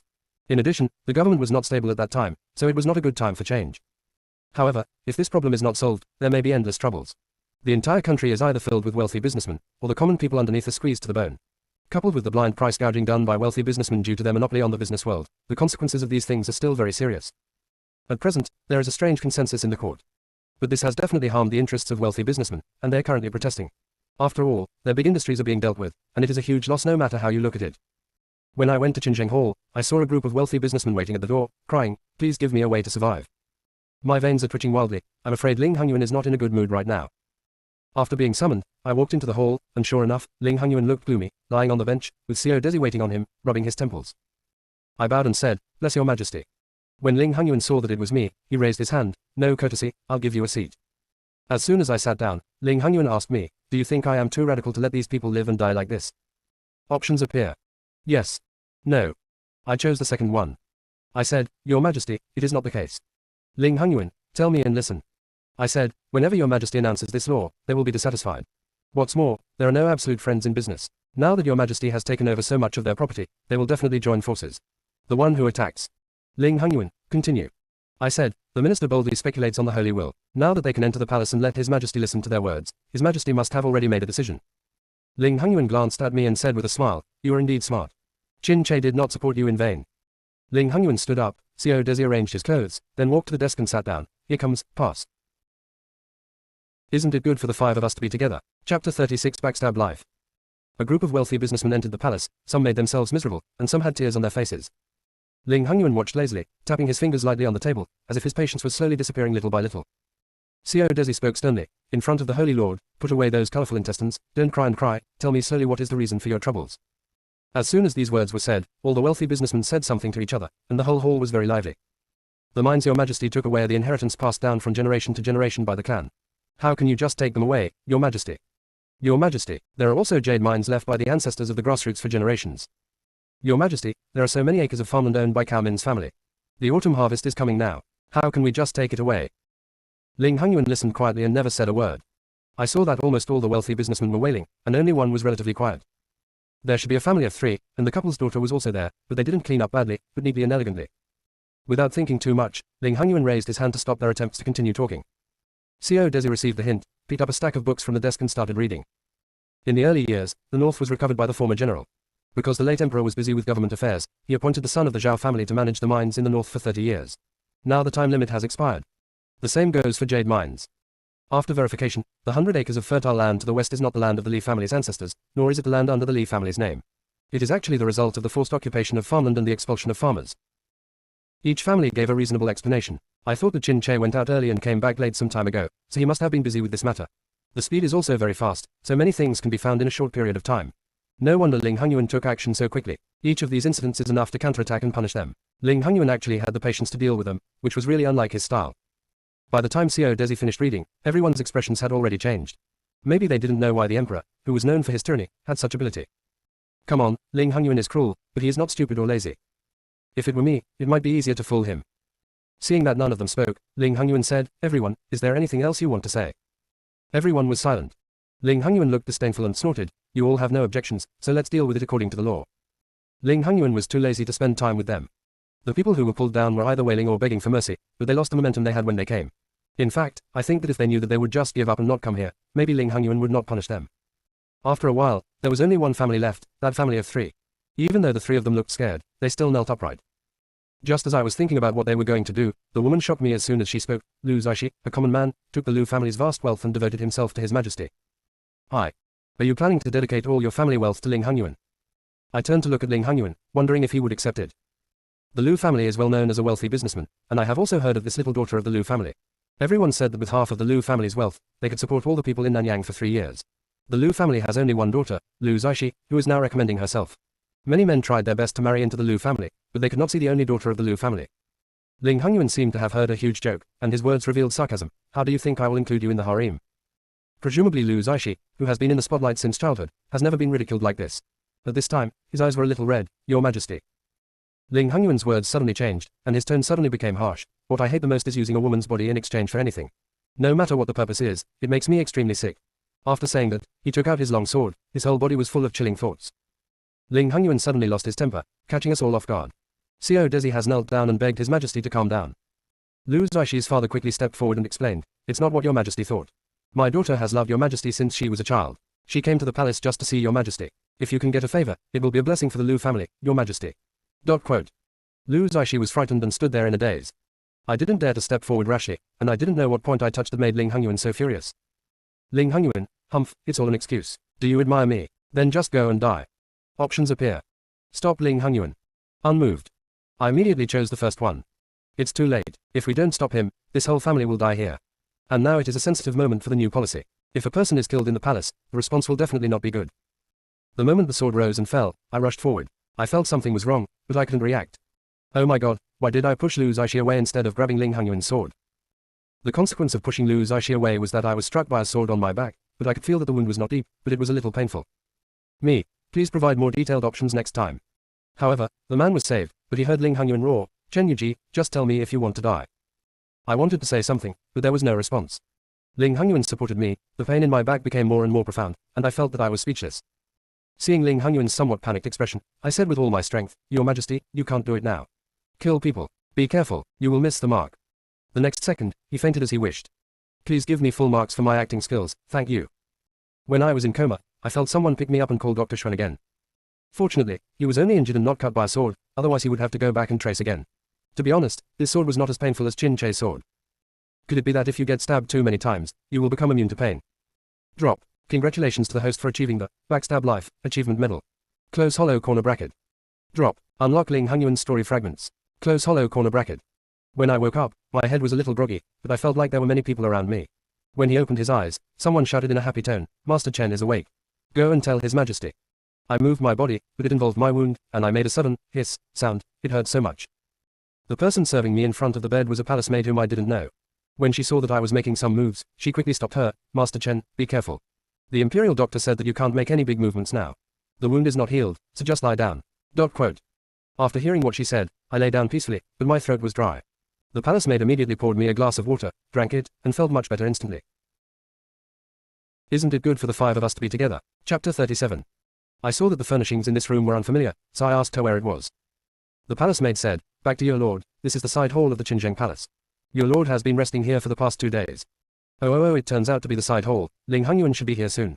But me, I slept for a few days. Palace maid, 2 days. Me, it's over. How should Qin Che explain it? I'm afraid the entire general's mansion will have to be turned upside down by him." There was a sound of footsteps outside the hall, and Ling Hongyuan came. Seeing that I was awake, he asked me, "Does it hurt? Otherwise, why don't you give it a try?" I smiled and said, "Of course it hurts."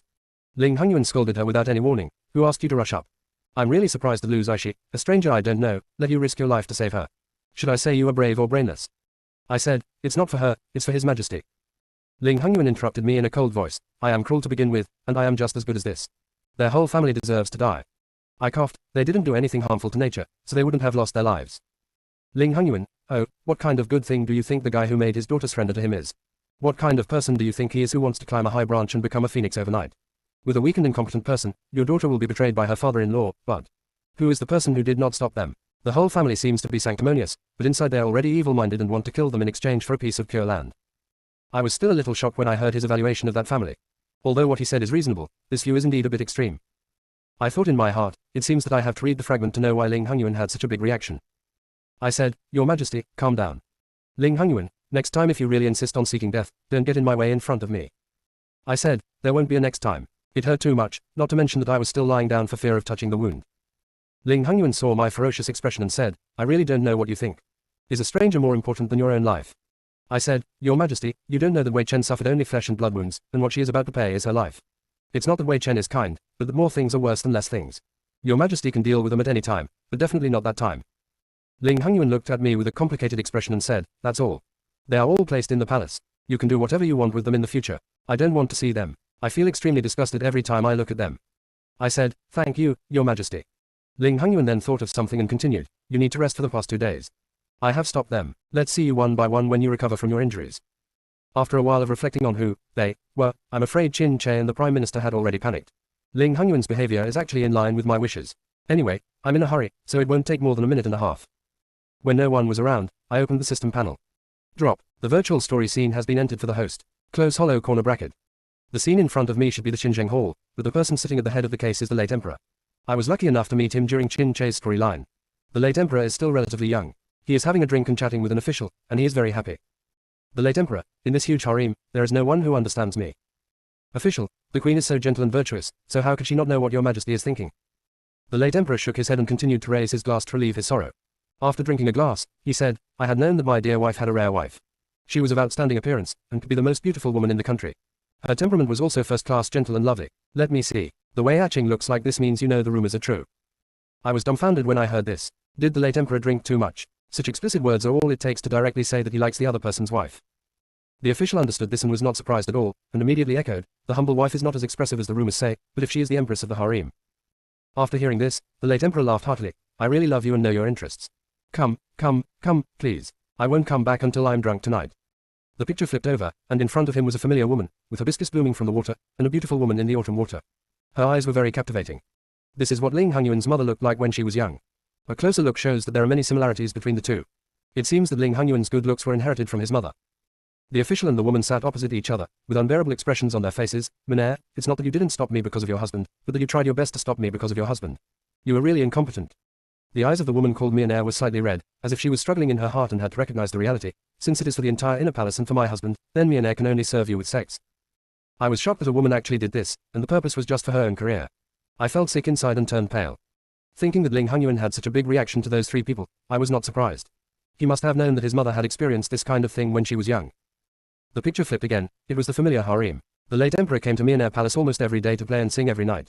Menair was miserable. As for that official, things started going smoothly in the officialdom, and he only said to the outside world that his wife was seriously ill and died unexpectedly. Everyone felt sorry for him, and the story that the holy emperor favored a maid in the palace gradually spread. Everyone was saying that this palace maid had a good life, and she was actually spotted by the holy emperor. At the cusp of the storm, Menair was inevitably suppressed by high-ranking concubines, and her life was miserable. But she didn't complain and still had hope for life. Drop. Fragment reading completed. Close hollow corner bracket. I froze on the bed, feeling upset when I thought that the three people placed in the palace still wanted me to deal with them.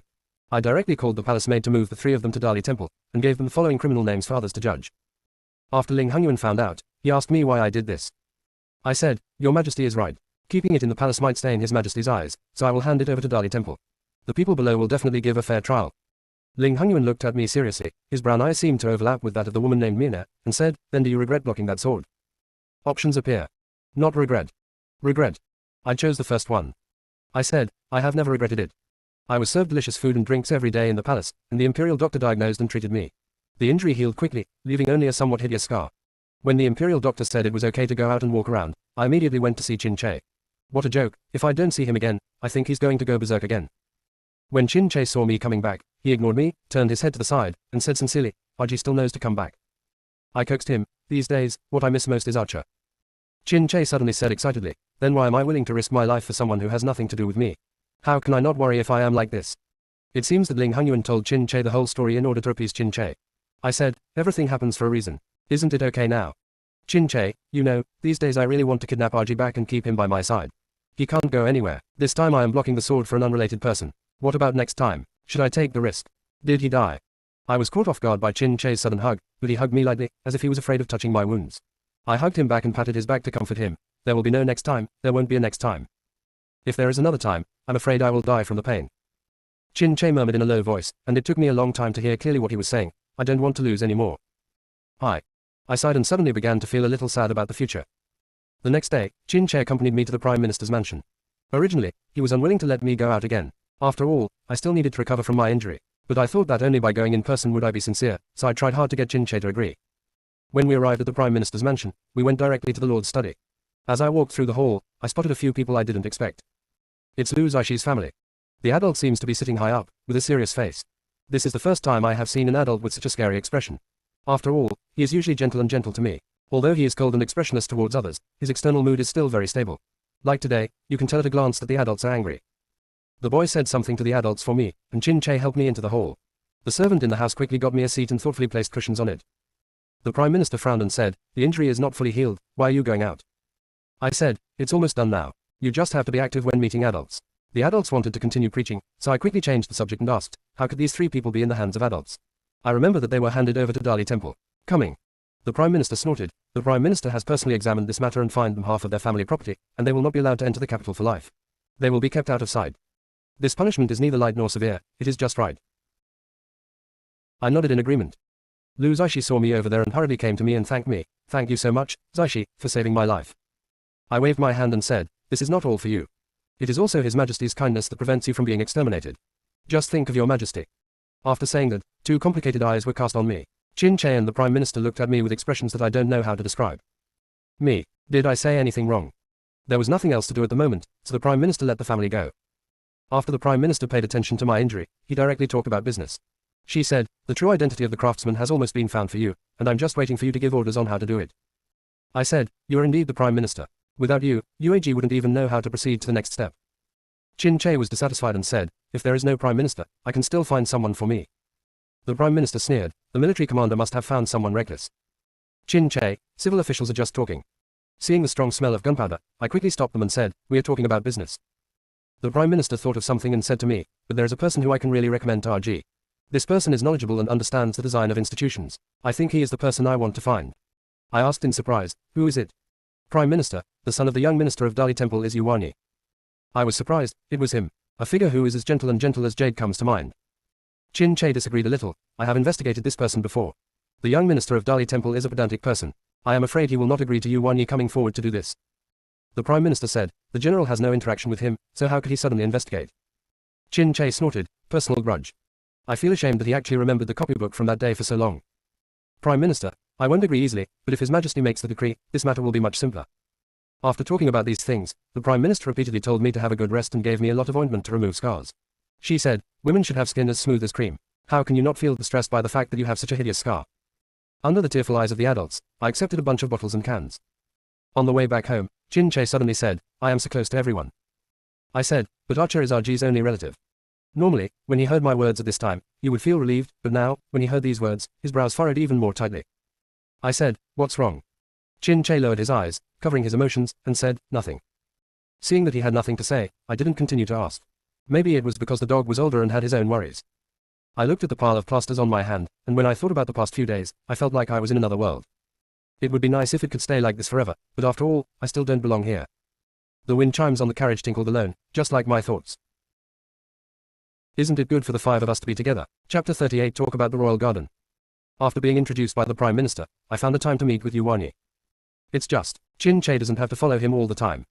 Chin Che glanced away, "I'm not worried. I thought that for such a great general, he wouldn't have to focus on me every day. Is there no business in the army?" Just as he was thinking about it, an attendant came to inform Chin Che that there was something to handle at the training ground. I smiled and said, "Ash, just go. I'll ask Urchi to accompany me." Urchi stood aside and smiled. Upon seeing this, Chin Che arranged 2 more attendants for me before leaving. "Urchi, General, it's true that you don't care about your excellency."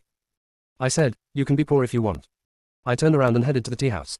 It was still the same old box. I drank tea while waiting for the arrival of the illusion. He was here in just a cup of tea, and his every move was gentle. Yuanyi bowed to me, and I smiled and asked him to take a seat. I was the first to speak. Presumably, the Prime Minister has already told the young master the whole story. I wonder what the young master thinks.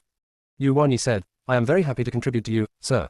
What's more, I am very interested in the art of mechanisms and mechanical craftsmanship. It's just." I said, "Just what?" He sighed and told his story. Today's Yu Shaoqing of Dali Temple is a stubborn emperor keeper, and his lifelong dream is that his descendants can be appointed as princes and tutors. Fortunately, his only son Yuanyi was outstanding. He was able to learn literature and swordsmanship, and fully met all the requirements of the Taifu. The bad news is that, let alone the prince, even the emperor's harem is empty. This worries Yu Shaoqing. A man as big as Yuanyi would have already had a family and a career, but Yu Shaoqing still put off his son's career. Every day he prayed that the Holy Spirit would give him an extra baby one day. This was over. He was worried. But obviously, it is no longer realistic for the Holy One to have multiple babies inexplicably. Therefore, in addition to reporting on work, Yu Shaoqing's daily memorial was to urge the current emperor to get married. After listening to this, I sighed with emotion. Master Shaoqing's loyalty is really admirable. Yuanyi, what my father wants in his life is for Nanyang to be strong and the royal family to be prosperous. Changing the topic, Yuanyi said, "But I also have a path I want to take. I have mentioned it to my father before, but I have never agreed." My eyes lit up. That young master means. Yuanyi bowed. "If the Holy One comes forward, then everything will be solved." I had a great conversation with Yu Wanyi this time, and I got to know his abilities. Ever since he was little, Wanyi has loved tinkering with all kinds of small mechanisms, and he also likes to watch craftsmen doing carpentry, etc. Under the influence, he can also make many small objects by himself. If it weren't for Yu Shaoqing, he might be working in a small organization somewhere now. After all, I still have to go to Ling Hongyuan. I held the token given by Ling Hongyuan before, and even if I wasn't summoned, I could still go through without any hindrance. When the chamberlain in the palace saw that it was me, he said to me, Master Chen, your majesty is not in the Qinzheng hall at this time. I was surprised. Then where is your majesty? The chamberlain said, your majesty is relaxing in the imperial garden. If there is something urgent, my servant will go and report it now. There was no rush, so I asked him to tell Ling Hongyuan, but I emphasized that it was not an urgent matter. After standing at the door for a while, the chamberlain just sent word that Ling Hongyuan would let me pass. I am confused, is Ling Hongyuan in such high spirits today? I followed the chamberlain to the royal garden of the palace. I had been to the palace so many times, but this was my first time entering the harem. The red brick walls are very solemn and mysterious. Drop. Unlock the Nanyang harem map. Close hollow corner bracket. The imperial garden is not very far from the Qinzheng hall. I arrived after walking for a while. I could hear the singing of orioles and smell the faint fragrance of flowers all the way away. I have to say that Ling Hongyuan was quite elegant. There is a small pavilion in the royal garden, and Ling Hongyuan is sitting lazily there. He is not in a good mood. He seems to be smiling but not smiling. It feels like he is back to the way I saw him before. I walked over quietly and slowly without disturbing him while he listened to the singer's ditty. I thought he didn't notice me, but he turned his head and looked at me calmly, as if he had known my arrival for a long time. Well, he and Qin Che are both martial arts practitioners, and their ears must be excellent. He patted the stone bench next to him and motioned for me to sit down. As soon as I sat down, he asked me, how is the injury on your back? I replied, thank you for your concern, your majesty. Now there are only superficial scars left. Ling Hongyuan nodded and said nothing. We both listened quietly to the ditty below, feeling like the time has passed. The singer's voice is very sweet and his appearance is very pleasant. I glanced at Ling Hongyuan and saw his indifferent expression. I sighed to myself, is he not attracted to such a beauty? I touched my face, it was just mediocre, and I instantly felt that the strategy was even more hopeless. The ditty gradually stopped. Forgive me for being ignorant, but I didn't understand what the ditty was talking about. My culture is limited. Ling Hongyuan asked me, does it sound good? I bit the bullet and said, it's not bad. Ling Hongyuan laughed softly and said, reward me. The actor happily received his reward and went down. I said, your majesty is in a very high mood today. Ling Hongyuan said, I rarely listened to music before. The babbling made me upset. I was a little surprised when he said that. I thought Ling Hongyuan liked this kind of ditty very much and it could soothe his nerves. Unexpectedly, the more he listened to it, the more upset he became. Kind of funny. Ling Hongyuan, what did you do today? Finally getting down to business, I immediately said, I wonder if your majesty knows about the son of the young minister of Dali Temple. When Ling Hongyuan heard this, he frowned instantly. Why did you suddenly mention Yu Shaoqing? I was upset by his memorial today. Me. Ling Hongyuan said, he really doesn't want to see my harem empty. He writes notes every day for me to draft. If he hadn't seen that he was loyal to me, he would have been killed long ago. My brows twitched. This was true for Yu Shaoqing. It seemed that he wanted Ling Hongyuan to spread his wings and include more people in the harem than anyone else. I said, your majesty, this is why I came here this time. Ling Hongyuan looked at me with strange eyes, and asked doubtfully, is it because you see me troubled by this, and you want to recommend yourself to the pillow? I was so frightened that I almost fell off the stone bench, and panicked to make amends. Your majesty, I didn't mean that. Ling Hongyuan, it's okay if it's not. Tell me, what can I do? I wiped a cold sweat and said, Yu Shaoqing's behavior is probably for his only son Yu Wanyi. He has taught him the requirements of the prince and young master since he was a child, but now, his only son has no use. In the land of martial arts, if his majesty agrees and his son appoints the future Prince Shaofu, Yu Shaoqing will stop here. Ling Hongyuan fell silent. Thinking about it, he was also helpless. On the one hand, he was forced to go to the draft, and at the same time, he was forced to appoint a young master for the prince who had not yet seen his shadow. If he didn't handle it well, he might lose face. Ling Hongyuan thought for a while and said, the only son has no real achievements, so he may not be qualified. Seeing that Ling Hongyuan relaxed, I said with peace of mind, I have been looking for craftsmen before, and Mr. Yu has this talent. I was planning to ask Mr. Yu to participate in this matter, but Shaoqing Yu didn't let go. I thought, if your majesty opens his mouth, Yu Shaoqing will be able to solve it easily. After hearing this, Ling Hongyuan let out a low laugh. Suddenly I found that it was difficult for me to guess your careful thoughts. That is, people will always become smarter. Ling Hongyuan glanced at me and waved his hand. Okay, let's do it. Isn't it good for the five of us to be together? Chapter 39 Hard to guard against. When Yu Shaoqing met me for the first time, he knew that I wanted to lead his son to not do his job properly, and he was not allowed to say anything, and he would not even let me enter the gate of Yu's mansion. I had a bad encounter with the Yufu, and the next second there were rumors about me, saying that I began to be dissatisfied with the general and the current emperor, and fell in love with a weak scholar from a scholarly family. My sister's innocence is not worth a dime.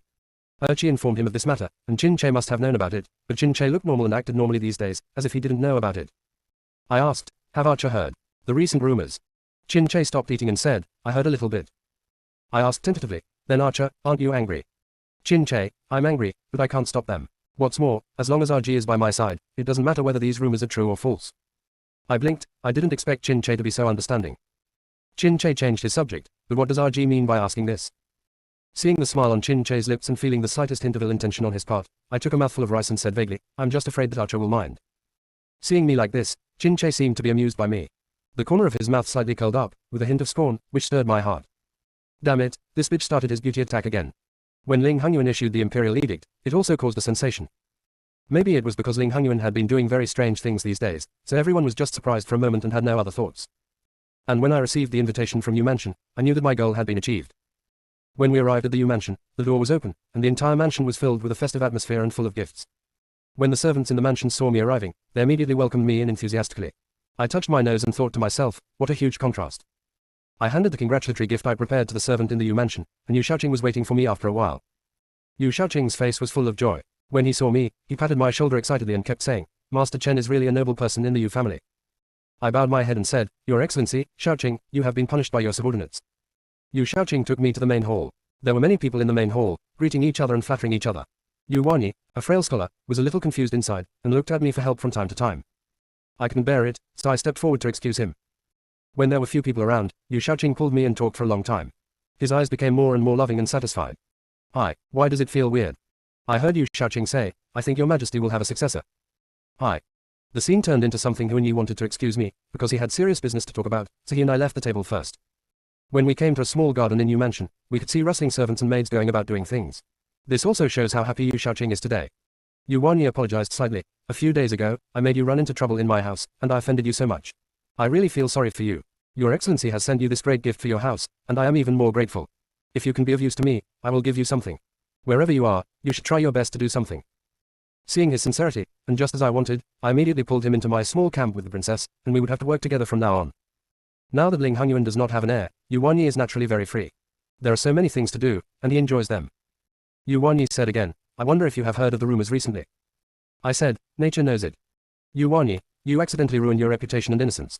I feel really guilty. I relaxed my mind and said, Master Yu, don't pay any attention to it. It's just a rumor and cannot be true. What's more, my reputation for being clean is like a floating cloud to me. Yu Wanyi should also be aware of what happened some time ago, so he smiled helplessly and said, everyone has nothing to do, but we can still chat about gossip and use it as conversation material. It is rare for adults to have such a mind. Yu Wanyi did not speculate further on this, but he had a good heart.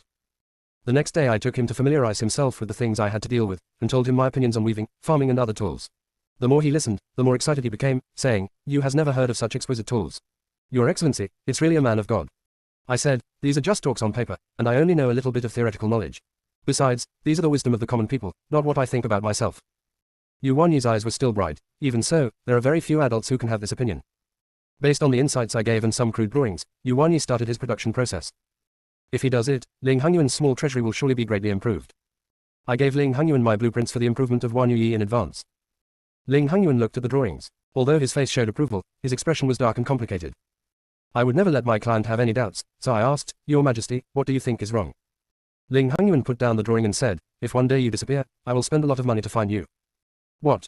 I was confused and didn't know what he meant by this. He walked up to me and said, if this brain full of strange things can't be used by me, it would be better to chop it off. I looked at him with wide eyes. I was living such a comfortable life these days that I forgot to restrain my sharp edge. Ling Hongyuan saw that I was frightened, and said kindly, I won't want your head at the moment, I'll keep it for some use. I'm very satisfied with these new gadgets.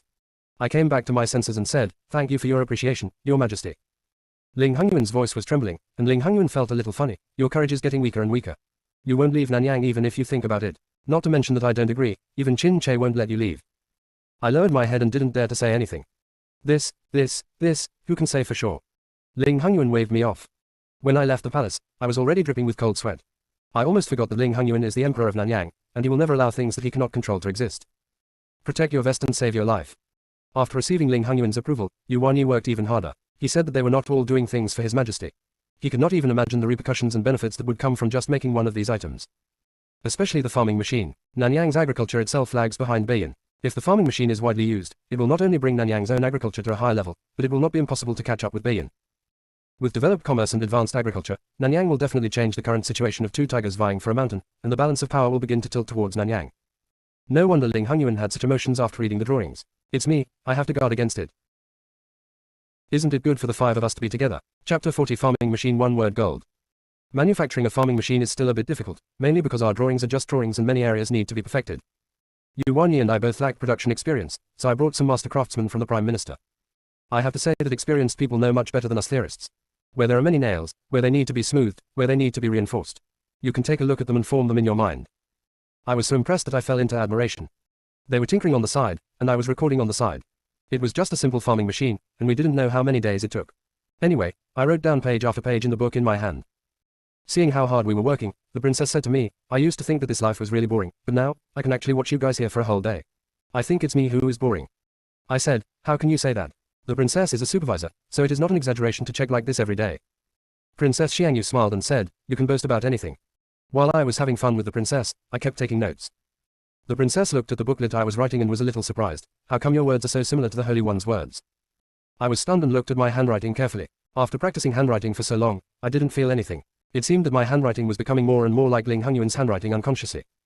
I sighed. The Holy One once gave Beiji an authentic book.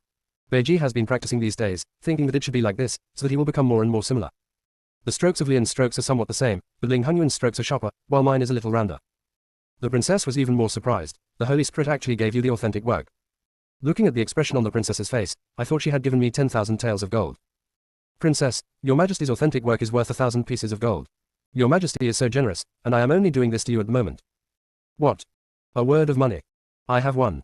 So, Ling Hongyuan has already given me a huge fortune. I remembered that the original copy was just placed casually on the desk, and I felt panicked.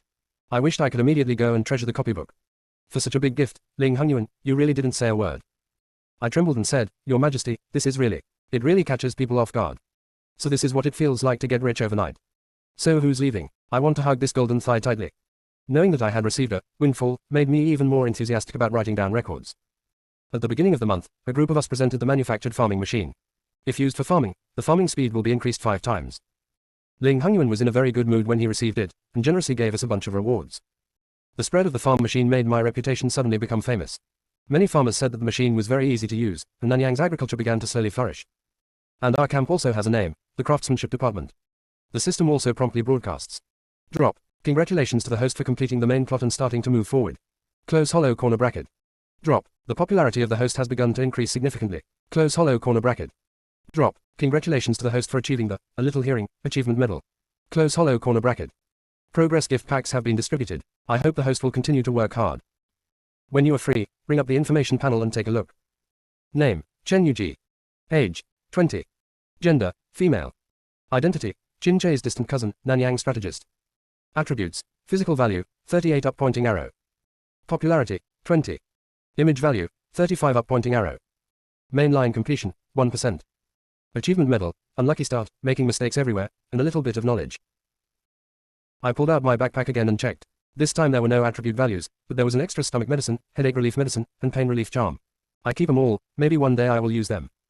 During this time, I received a lot of praise, and even the rumors in the market were no longer rosy news, but some mysterious legends about me. Some storytellers even described me as a goddess from heaven. Although I fell from the sky, I am not a goddess yet, I am just an ordinary person. The farming machine is just a small appliance, and there are also looms and other tools behind it. Our craftsmanship department is also working on it bit by bit. I only retained 5 of the craftsmen recruited by the Prime Minister to continue making them, and the rest went to the craftsmen under Ling Hongyuan's name to produce utensils. It started to become more orderly, and I was promoted accordingly. Now he is in charge of the 7th rank. Ling Hongyuan saw that I was so proud of myself these days and said, work hard, you will have many blessings ahead. I smiled and answered yes. Ever since I found out that he generously gave me 1,000 gold copybook, I felt that Ling Hongyuan became more and more pleasing to my eyes. He was just moody and liked to kill people. This was incomparable to my gold. Ling Hongyuan saw that I kept smiling and asked, are you crazy for fun? Why are you laughing so much today? Is the brain injury coming back again? Can you hope for something better? I said, Wei Chen is just happy inside. Ling Hongyuan said, why are you happy? I said, I have been thinking about it these past few days. Your Majesty is such a good person. Good man Ling Hongyuan. Ling Hongyuan, who was given the good guy card, kicked me out of the palace without saying a word, for fear that my stupidity would be transmitted to him. It doesn't matter if I'm rejected, I'm strong inside. I continued to go back to the craftsmanship department and watched Yuan Yi and the others tinkering with new tools, while I was also taking notes. For me, practice makes perfect now when it comes to recording, and I'm twice as good at drawing pictures. Compared with the drawings I drew at the beginning, there is no comparison at all. Because sometimes I was too busy to have lunch, so Qin Che brought me food.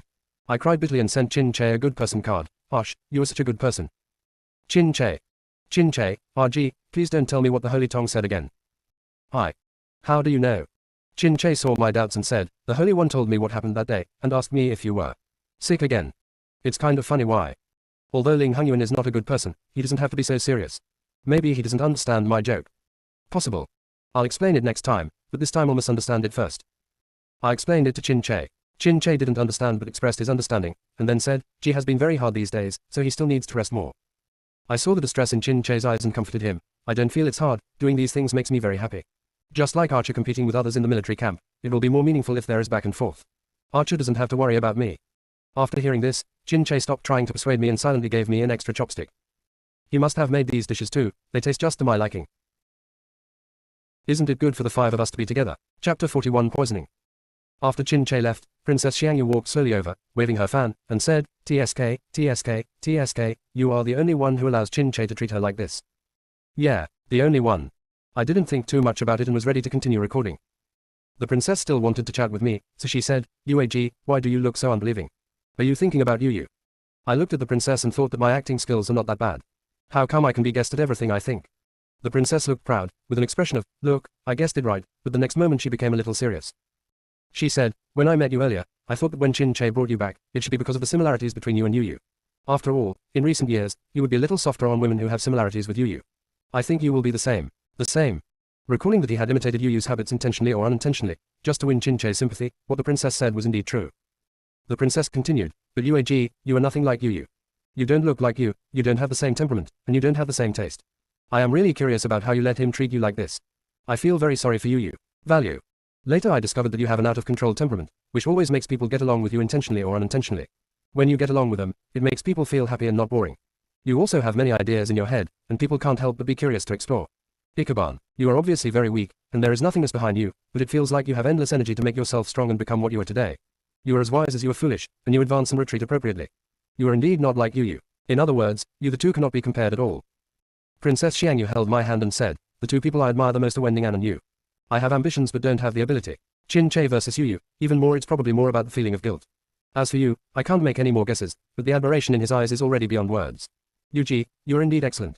Drop. Shen Ranju's side story plot has been triggered. Close hollow corner bracket. Trigger successful. Close hollow corner bracket. Congratulations to the host. The Shen Ranju side story plot has been completed. Rewards have been distributed. Close hollow corner bracket.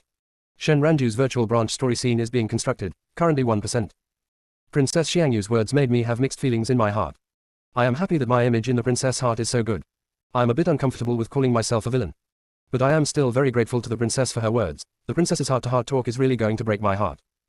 The princess found it funny. It's nothing to be in a heart-to-heart relationship with you. Why are you so stubborn? I said, maybe because I was praised, my soul floated to the sky, and there was only one muscle left. The princess laughed, you are really interesting. Seeing the progress of the system tasks one after another, I actually felt like it was about to end. But, me, are the other two strategy targets in Bayan? Drop, host question detected, answer, yes, close hollow corner bracket. Me, then I still have to go to Bayan. Drop, in this strategy experience, there will be a mandatory story session. I hope the host will be prepared in the future. Close hollow corner bracket. I didn't expect it to be such a trap.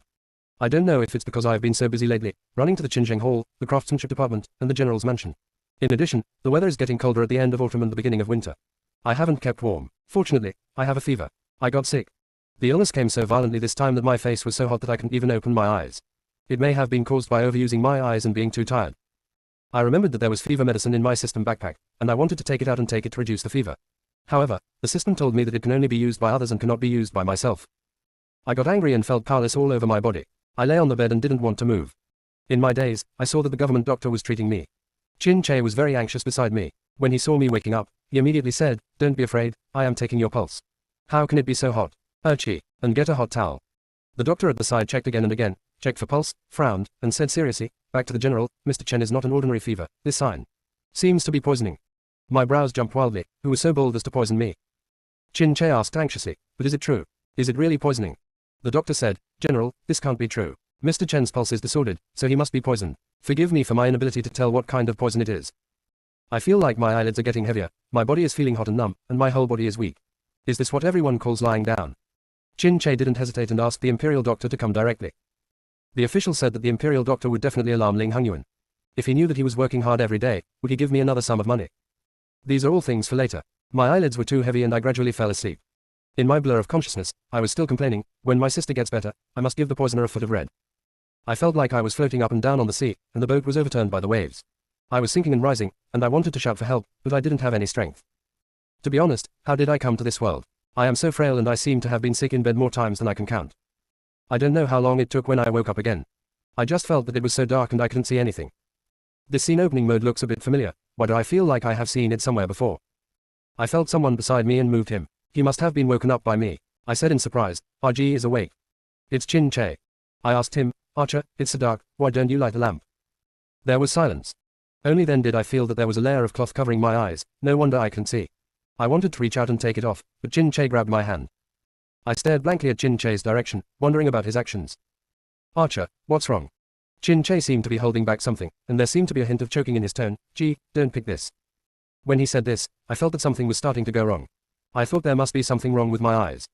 It turned out that he was going to poison my eyes. I acted very calmly, since I was poisoned anyway, so just stay blind like this, keep a good attitude, and embrace every day.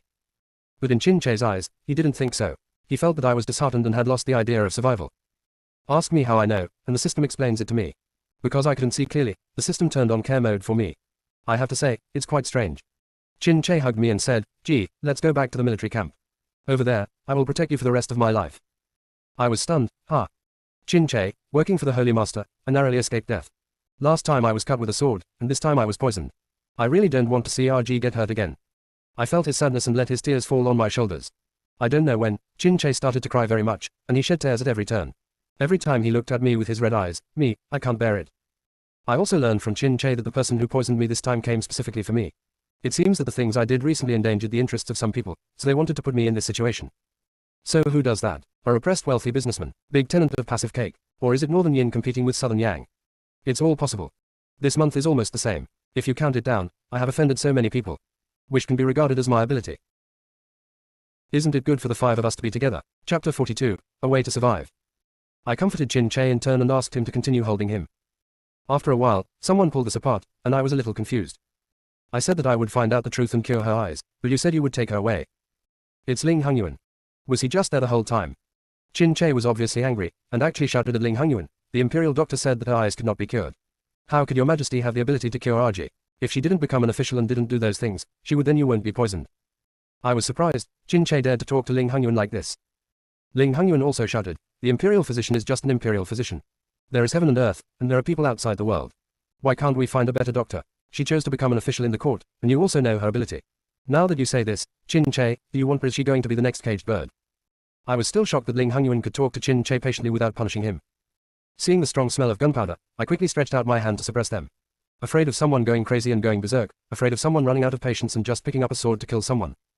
No matter which one of these, I can't control. I said warmly, Your Majesty, please calm down. General, please calm down. I think everyone needs to calm down for a while. The two of them were silent and didn't speak. I was surprised, so obedient. Isn't it a copycat? I cleared my throat. My throat was a little dry due to fever, but it didn't stop me from speaking. After all, it was my eyes that were blind, not my mouth. It's not anyone's fault. The real culprit should be found now. The person who could have administered this poison. It's not simple, the poison is rare and special, and the source must be easy to find. Ling Hongyuan said two words coldly, checked. According to Ling Hongyuan's speed, you must know where he came from tomorrow. I continued, then I have to check everything I come into contact with, especially the food that goes into my mouth. Chin Che also said two words coldly, checked. Me, okay, you two are the masters, I'll go along with it. I smiled and asked, what did the doctor say about my injuries?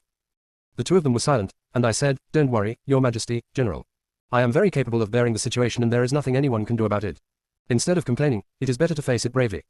Ling Hongyuan spoke first. Although my eyes were damaged, it did not damage the root cause. However, I don't know how to clean up the toxins. My vision is blurry now. As long as there is help, I thought there was no way. I said, presumably when Wei Chen was unconscious, Your Majesty and the General took care of Wei Chen for a long time. Wei Chen would like to thank both Your Majesty and the General here. If they don't save me, I might be left alone. Chin Che, RG, you don't have to be like this. Especially Chin Che, according to his temperament, he must stay vigil in front of the bed every day. I said, Your Majesty and the General must be tired. It must take some time for your men to check things. Why don't you take a good rest first and talk tomorrow? Ling Hongyuan didn't make a sound, but from the sound of the noise, he must have gone out. After some persuasion from me, Chin Che also went to rest. Chin Che just told me that this is the side hall of the Qinzheng Palace. It seems that the doctor of the General's palace was helpless about this poison, so Chin Che brought me here. I was healed in this side hall last time, and this time too. There seems to be some inexplicable fate. It seemed that I was even more sleepy after this fever. I lay on the bed and fell asleep in a second. Let's wait and see tomorrow. Maybe they'll find the person who poisoned it. I woke up naturally the next day. Still through the gauze, I couldn't see if it was dawn. I checked the system time and saw that it was already past noon. Someone came in from outside, and there were quite a few people who came and said, "Master Chen, we have to remove the gauze today." After I heard this, I lay down obediently and let them move the gauze on my eyes. The gauze was wrapped with medicinal materials, and I smelled a strong herbal smell. After removing the gauze, they wiped my eyes and told me I could open them. I opened my eyes, and as Ling Hongyuan said, although I could see the outlines of things and people clearly, they were a bit grey and blurry. Now I saw that the person removing the gauze on me was an imperial physician and 2 palace maids. They lowered their heads and did not dare to speak. I asked, "Where is the Holy One?" One of the palace maids said, "Back to your lord, your majesty is now in the Qinzheng Hall." I stood up and said, "Take me there." Maybe it's because I took medicine and slept another night. My brain is not so hot anymore and my body is a lot stronger. It's just that I may be sweating and my body is a little sticky. The side hall is very close to the main hall of Qinzheng Hall, and I arrived in a short time. The palace maid made a call and took me in. As soon as I entered, I found that there were many people in the hall, and the atmosphere felt very serious. Ling Hongyuan, Qin Che, and the Prime Minister are all here. There was another person kneeling in the hall. I stepped forward to salute, and Ling Hongyuan waved his hand. "You will not salute during these days. You will wait until you are healthy. Please give me a seat." Qin Che helped me sit aside and said, "I should have a good rest." I said, "It's good to come out and relax." I couldn't see his emotions clearly. He must have drooped his eyes and looked at me distressedly. The Prime Minister came to me, held my hand, her hand was trembling a little, and said, "I don't know why you are so troubled." I said, "Sir." The Prime Minister said, "I checked all night yesterday and the truth has been found out. UAG will just watch from the side." I sat upright, waiting for their follow-up. I wanted to see clearly the person kneeling in the middle of the hall, but it was still blurry. "Prime Minister, the poison is a strange poison from a foreign land. It can cause high fever, weakness, and even blindness. The antidote should be found only in foreign lands." The Lord turned to look at the kneeling man and said sternly, "Ms. Li, who ignored the law and was ruthless, plotted to murder an official of the imperial court and will be executed on the same day. Mr. Li, is there anything else you want to say?" Mrs. Li suddenly laughed. "I already have a low life. You can kill me or chop me into pieces as you please." "Li's, is it the Li family who was confiscated 10,000 acres of fertile land?" Sure enough, I guessed it. It seemed that his financial path was cut off. He was desperate and couldn't reach Ling Hongyuan, so he thought about having me operate on him. But I didn't expect that Ling Hongyuan would only give them a small punishment that day and leave them a way to survive. I looked at Ling Hongyuan. It was not his style to leave people with a way to survive. As Li said, he had already drawn the pledge and asked for execution on a certain day. But when he was dragged down, he still yelled at me, "If you do this, you will be punished sooner or later. Being blind is only the first step." The next moment, there was no sound. Ling Hongyuan stabbed his throat directly with his dagger, and his tone was cold. "I shouldn't have left you a way to survive that day. I'm used to it. The first time he killed someone in front of me, I was still frightened. Now I must be immune." I didn't even blink. Maybe I couldn't see clearly. Isn't it good for the 5 of us to be together? Chapter 43 Little Palace Maid. I returned to the side hall again. Actually, I wanted to take a walk outside. None of the 3 people gave in, but my eyes were only injured, and my hands and feet were fine. "Prime Minister, it's windy outside, which is bad for your eyes." So I lay back on the bed. Ling Hongyuan still had a chilling feeling about him. I don't know if Qin Che blocked my view on purpose. The Prime Minister said that Mr. Li pretended to be a young man and poisoned your tea. After all, he no longer wanted to live. He didn't struggle when he was caught, and he was very happy when he was interrogated. No wonder things look so smooth today. I said, as long as he is brought to justice. The Prime Minister stretched out his hand to touch my eyes, but stopped in midair. "But your eyes, why are the people around me so miserable?" "You are, and so is Yaran." I lowered my eyes, not knowing how to comfort her. "Prime Minister, but you and Yaran are different. Yaran died in the war, and the truth is powerless. But you, the truth must be protected. Even if you search all over the foreign land, the truth will find an antidote for you." Quote. Congratulations to the host, the Wending An side story plot has been completed. Rewards have been distributed. Close hollow corner bracket. Wending An's virtual branch story scene is being constructed, currently 1%. I looked at the Prime Minister. Maybe my vision was blurry, but I could also feel her firm tone. To be honest, I don't know how I could let adults treat me like this. Ling Hongyuan spoke. "Next month will be a good time." I was a little confused and didn't know what dates were available next month, but seeing that the 3 of them had plans on their faces, I didn't know how to ask. After Qin Che and the Prime Minister left the palace, I called Ling Hongyuan. I said, "Your Majesty, I have a question to ask." Ling Hongyuan stood beside me and said, "What's the matter?" I said, "Why did your Majesty give those wealthy businessmen a way out that day?" I felt Ling Hongyuan looking at me, and he asked, "You really don't know?" I opened my mouth, and the answer was ready to come out, but I didn't say it. Seeing that I didn't say anything, he continued, "You were injured that day because I was cruel, so I gave you a way to survive. However, because of my generosity, you were injured again. I don't know at all that I should be more cruel. It's better to be merciful than to be happy with a sword."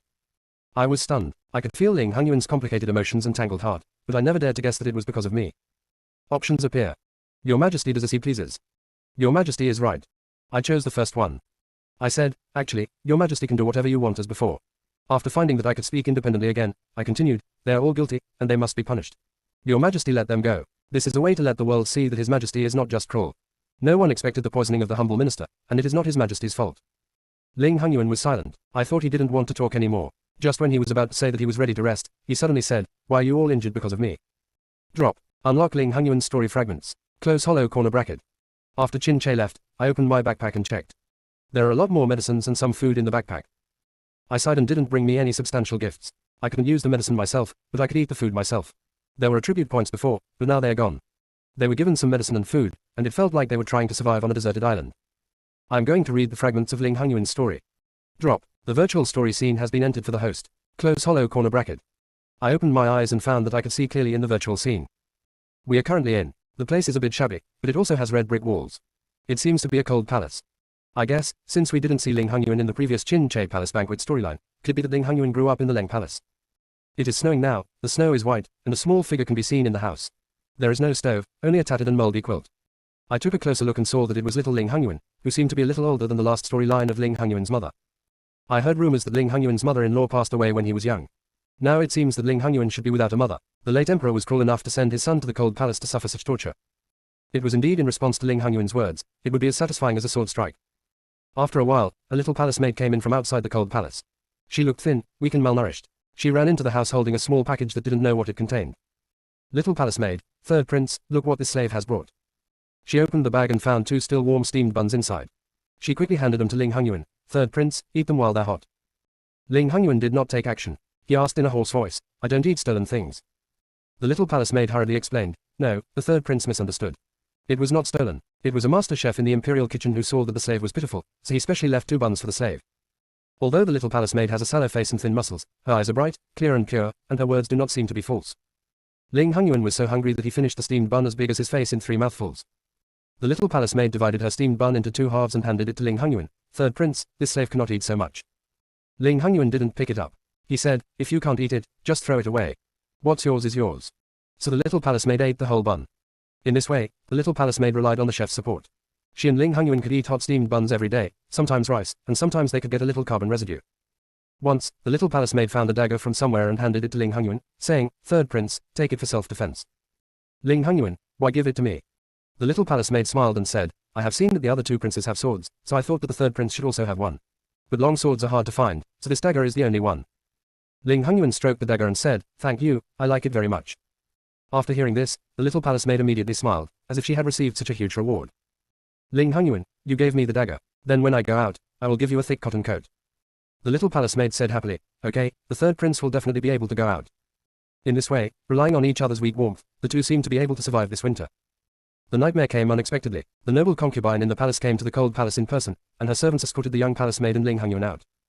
The maid next to the imperial concubine said in a cold voice, the maid in the cold palace secretly stole food and charcoal fire from the imperial dining room. I will punish her 10 times with a stick. Ling Hongyuan shouted, she didn't steal it. The imperial concubine sneered, didn't you steal it? Someone, bring the chef. After that, the palace maid and the eunuch brought up a man, the chef who helped the little palace maid. The little palace maid panicked and said, Your Majesty, this is none of your business. The imperial concubine, if it's none of the chef's business, then you, a lowly servant, stole something from the palace. If you didn't take it, then it was the chef's secret possession of something in the palace, and it's also a big board. The head chef had a rag stuffed in his mouth and was shaking his head wildly. The little palace maid shed tears and said, I admit that I stole things from the palace. The imperial concubine smiled and said, I wish I had said no earlier. Someone is here. Ling Hongyuan interrupted her, wait a minute, I will punish these 10 big boards for her. The maid next to the imperial concubine quickly said, how can the third prince, with his body of 1,000 pieces of gold, be punished by such a stick? Come on, hold this lowly maid down and beat her. Ling Hongyuan wanted to rush forward to stop them, but was stopped by a group of eunuchs. He couldn't move forward, so he watched helplessly as the little palace maid was brutally beaten. After the beating, the little palace maid's back was already bloody, but she was still breathing. The imperial concubine felt unlucky, covered her nose and left.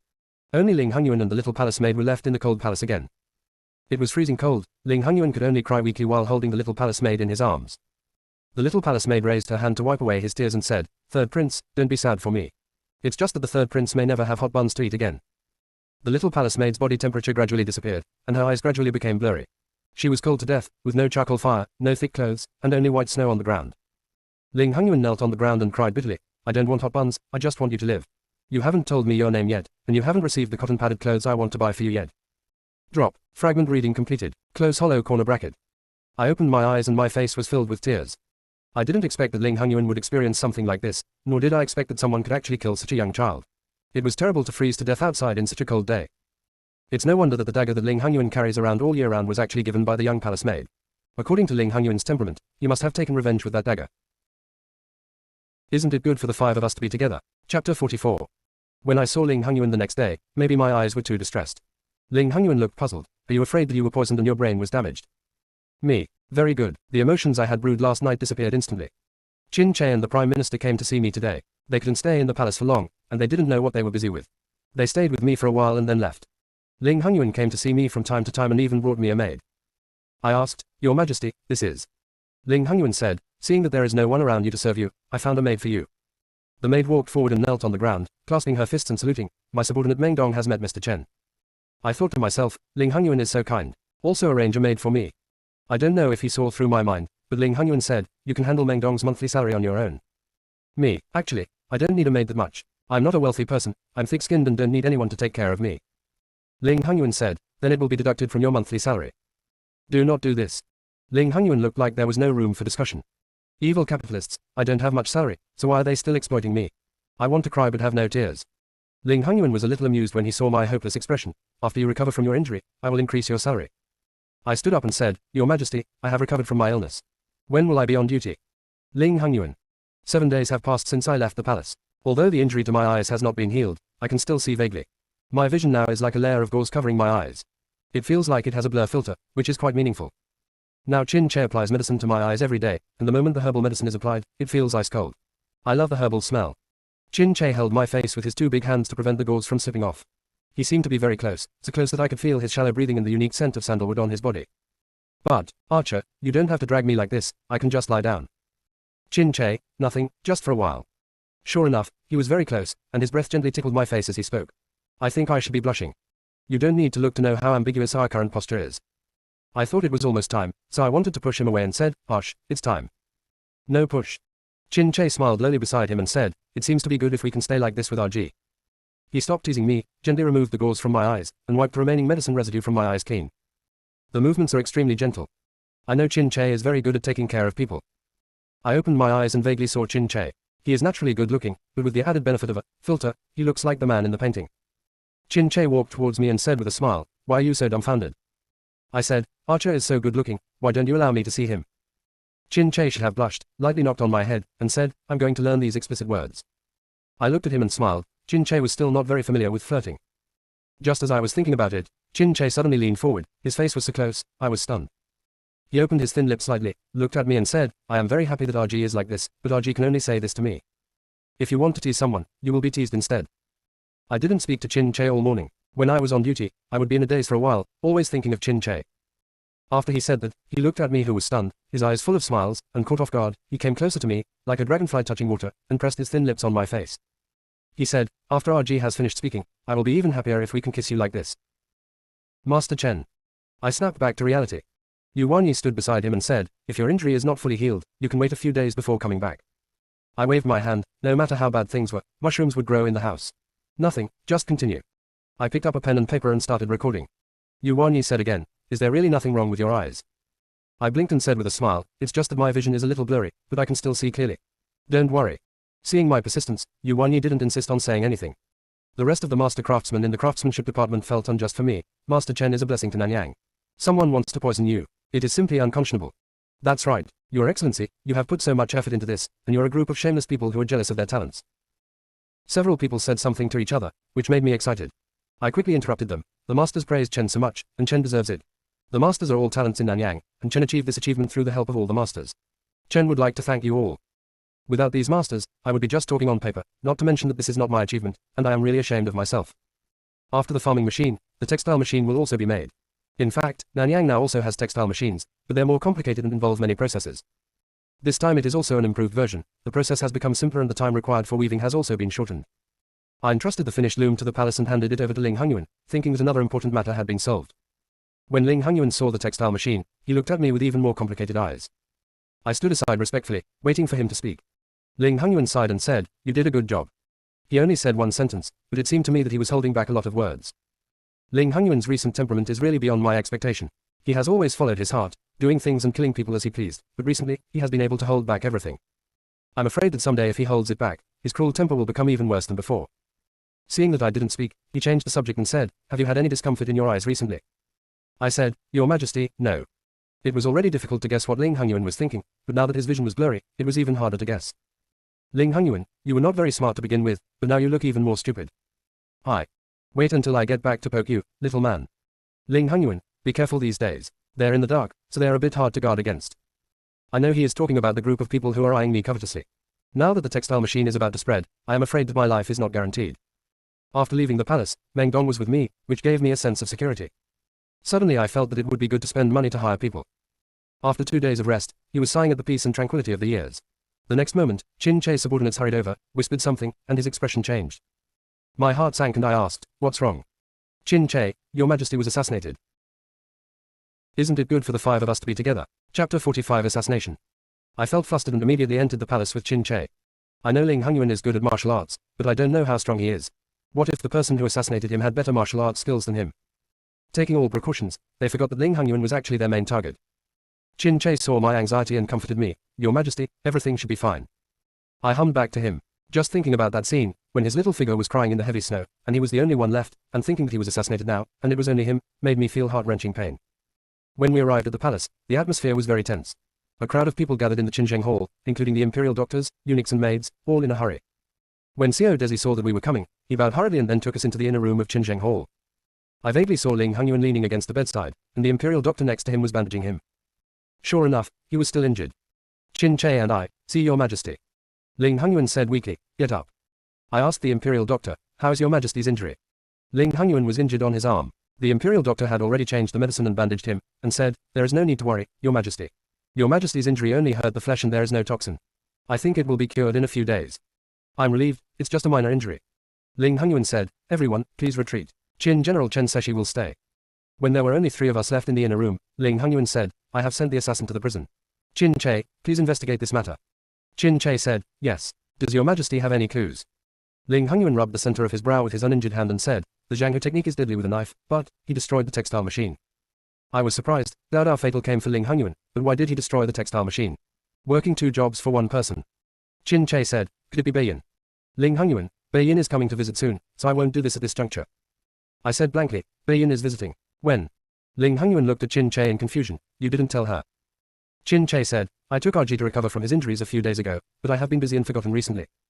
These people have been busy with things I don't know about recently. I think Beiyin is coming to visit. It's a big deal." Ling Hongyuan said helplessly, "I will come next month. I have been busy with this matter recently, but I have neglected to be vigilant." I muttered, "A few days ago, I was told to be careful, but now it's better to take care of it myself." Ling Hongyuan, "What?" I said, Wei Chen said, "Your Majesty should pay more attention to the dragon body. Winter will come at the end of the month, and next month you will have to deal with Beiyin. It will be even more tiring to think about it." Ling Hongyuan nodded. Maybe it was the assassination that confused him, and he ignored my incoherent remarks. Being able to evade the guards of the royal guards, and being guarded by the palace guards, he came to the Qinzheng Hall, and then got close to him quietly. His martial arts was so strong that he could kill people and destroy weapons.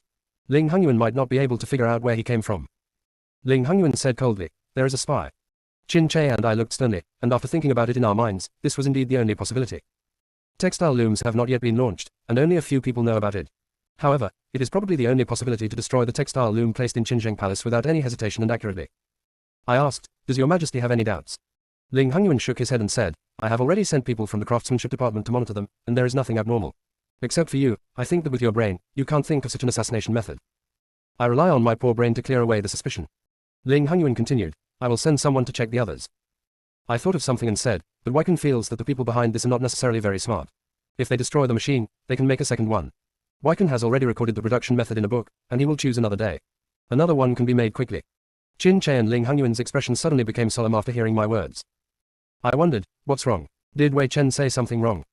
Ling Hongyuan, you're right, you said it very well. It can be seen that smashing the textile machine was a pretense, and the real target is me. I was horrified that he was so scheming. I wiped away the non-existent sweat. Sure enough, I am still not suitable for this kind of open and covered struggle.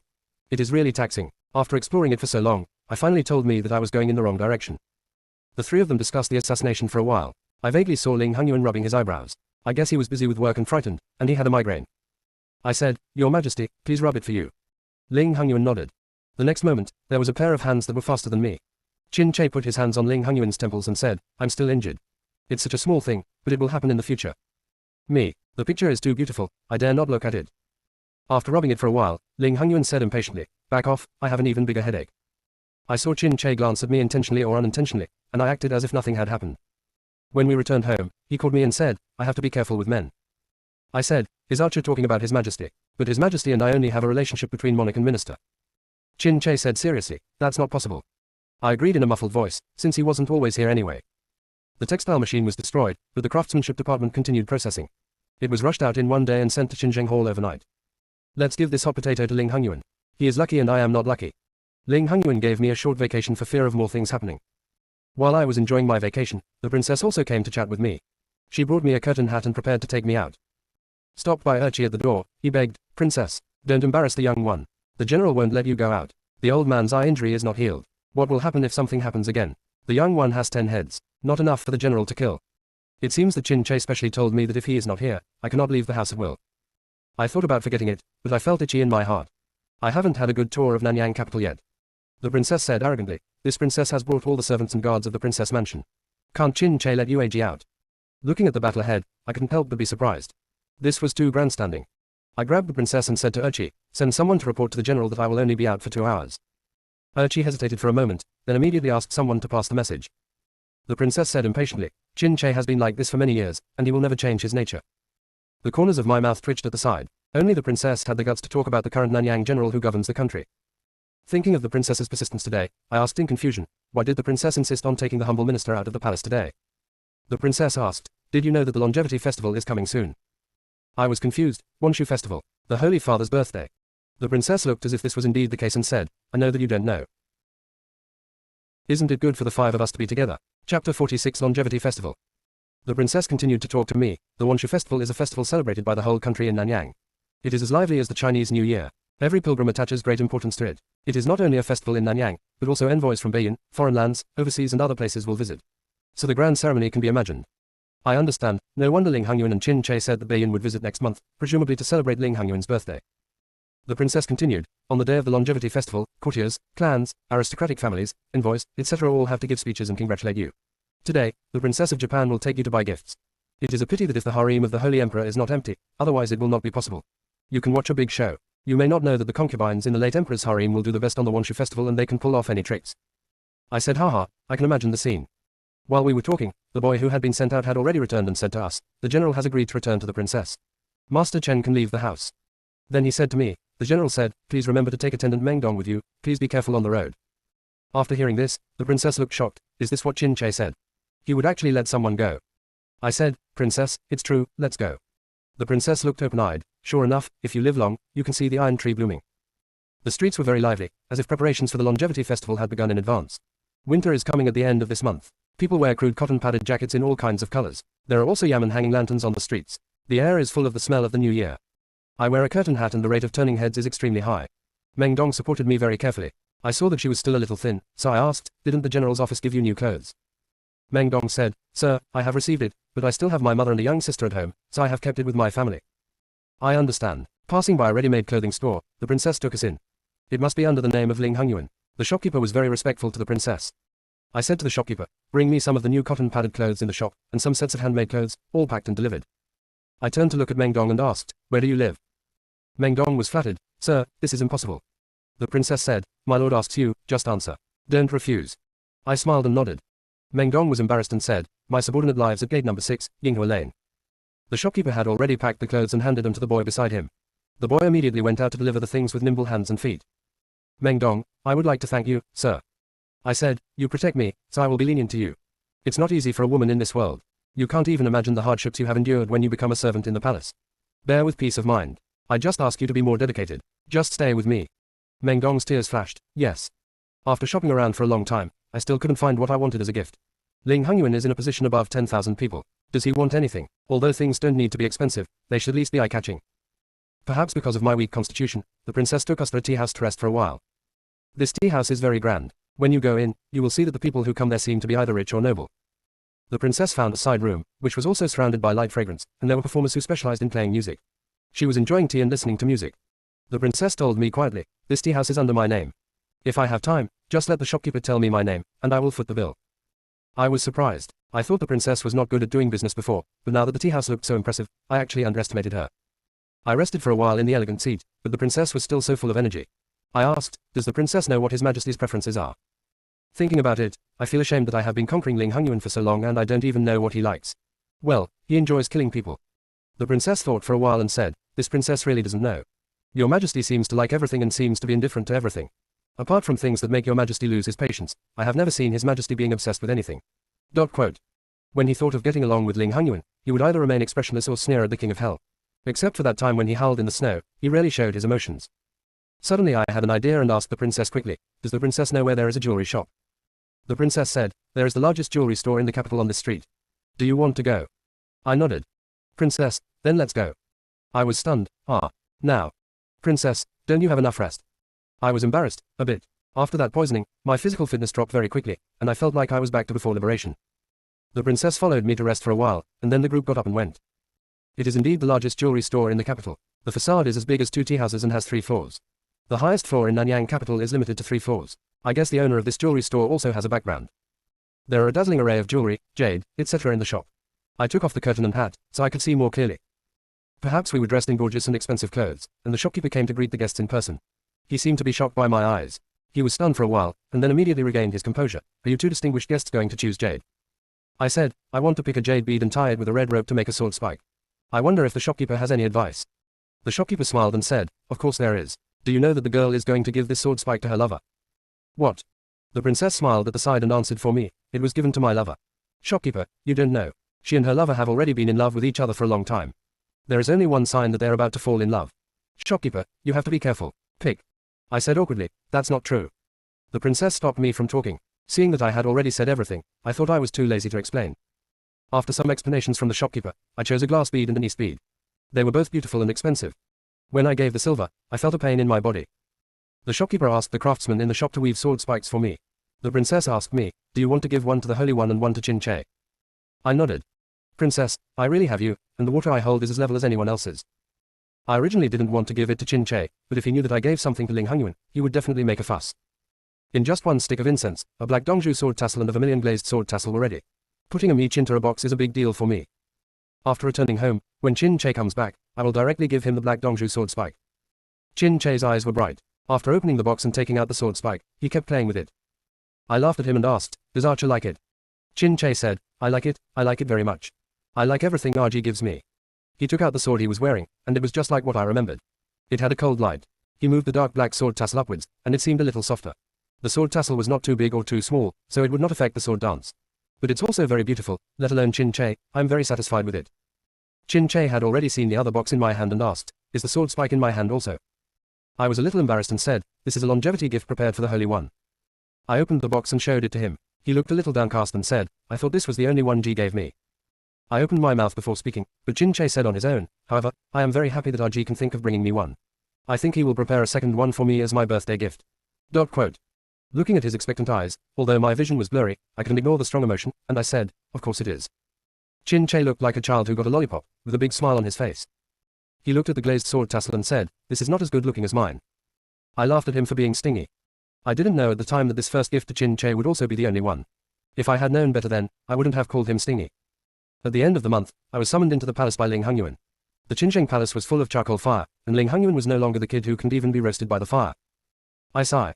As soon as Ling Hongyuan waited for me to arrive, he asked me, "How is Chin Che's illness in the middle of the month?" I said, "The symptoms of the disease this month are very mild, and the general can suppress them on his own." Ling Hongyuan nodded. "That's very good. Your contribution to his affairs is indeed the greatest." I lowered my eyes and said, "Thank you for the compliment, Your Majesty."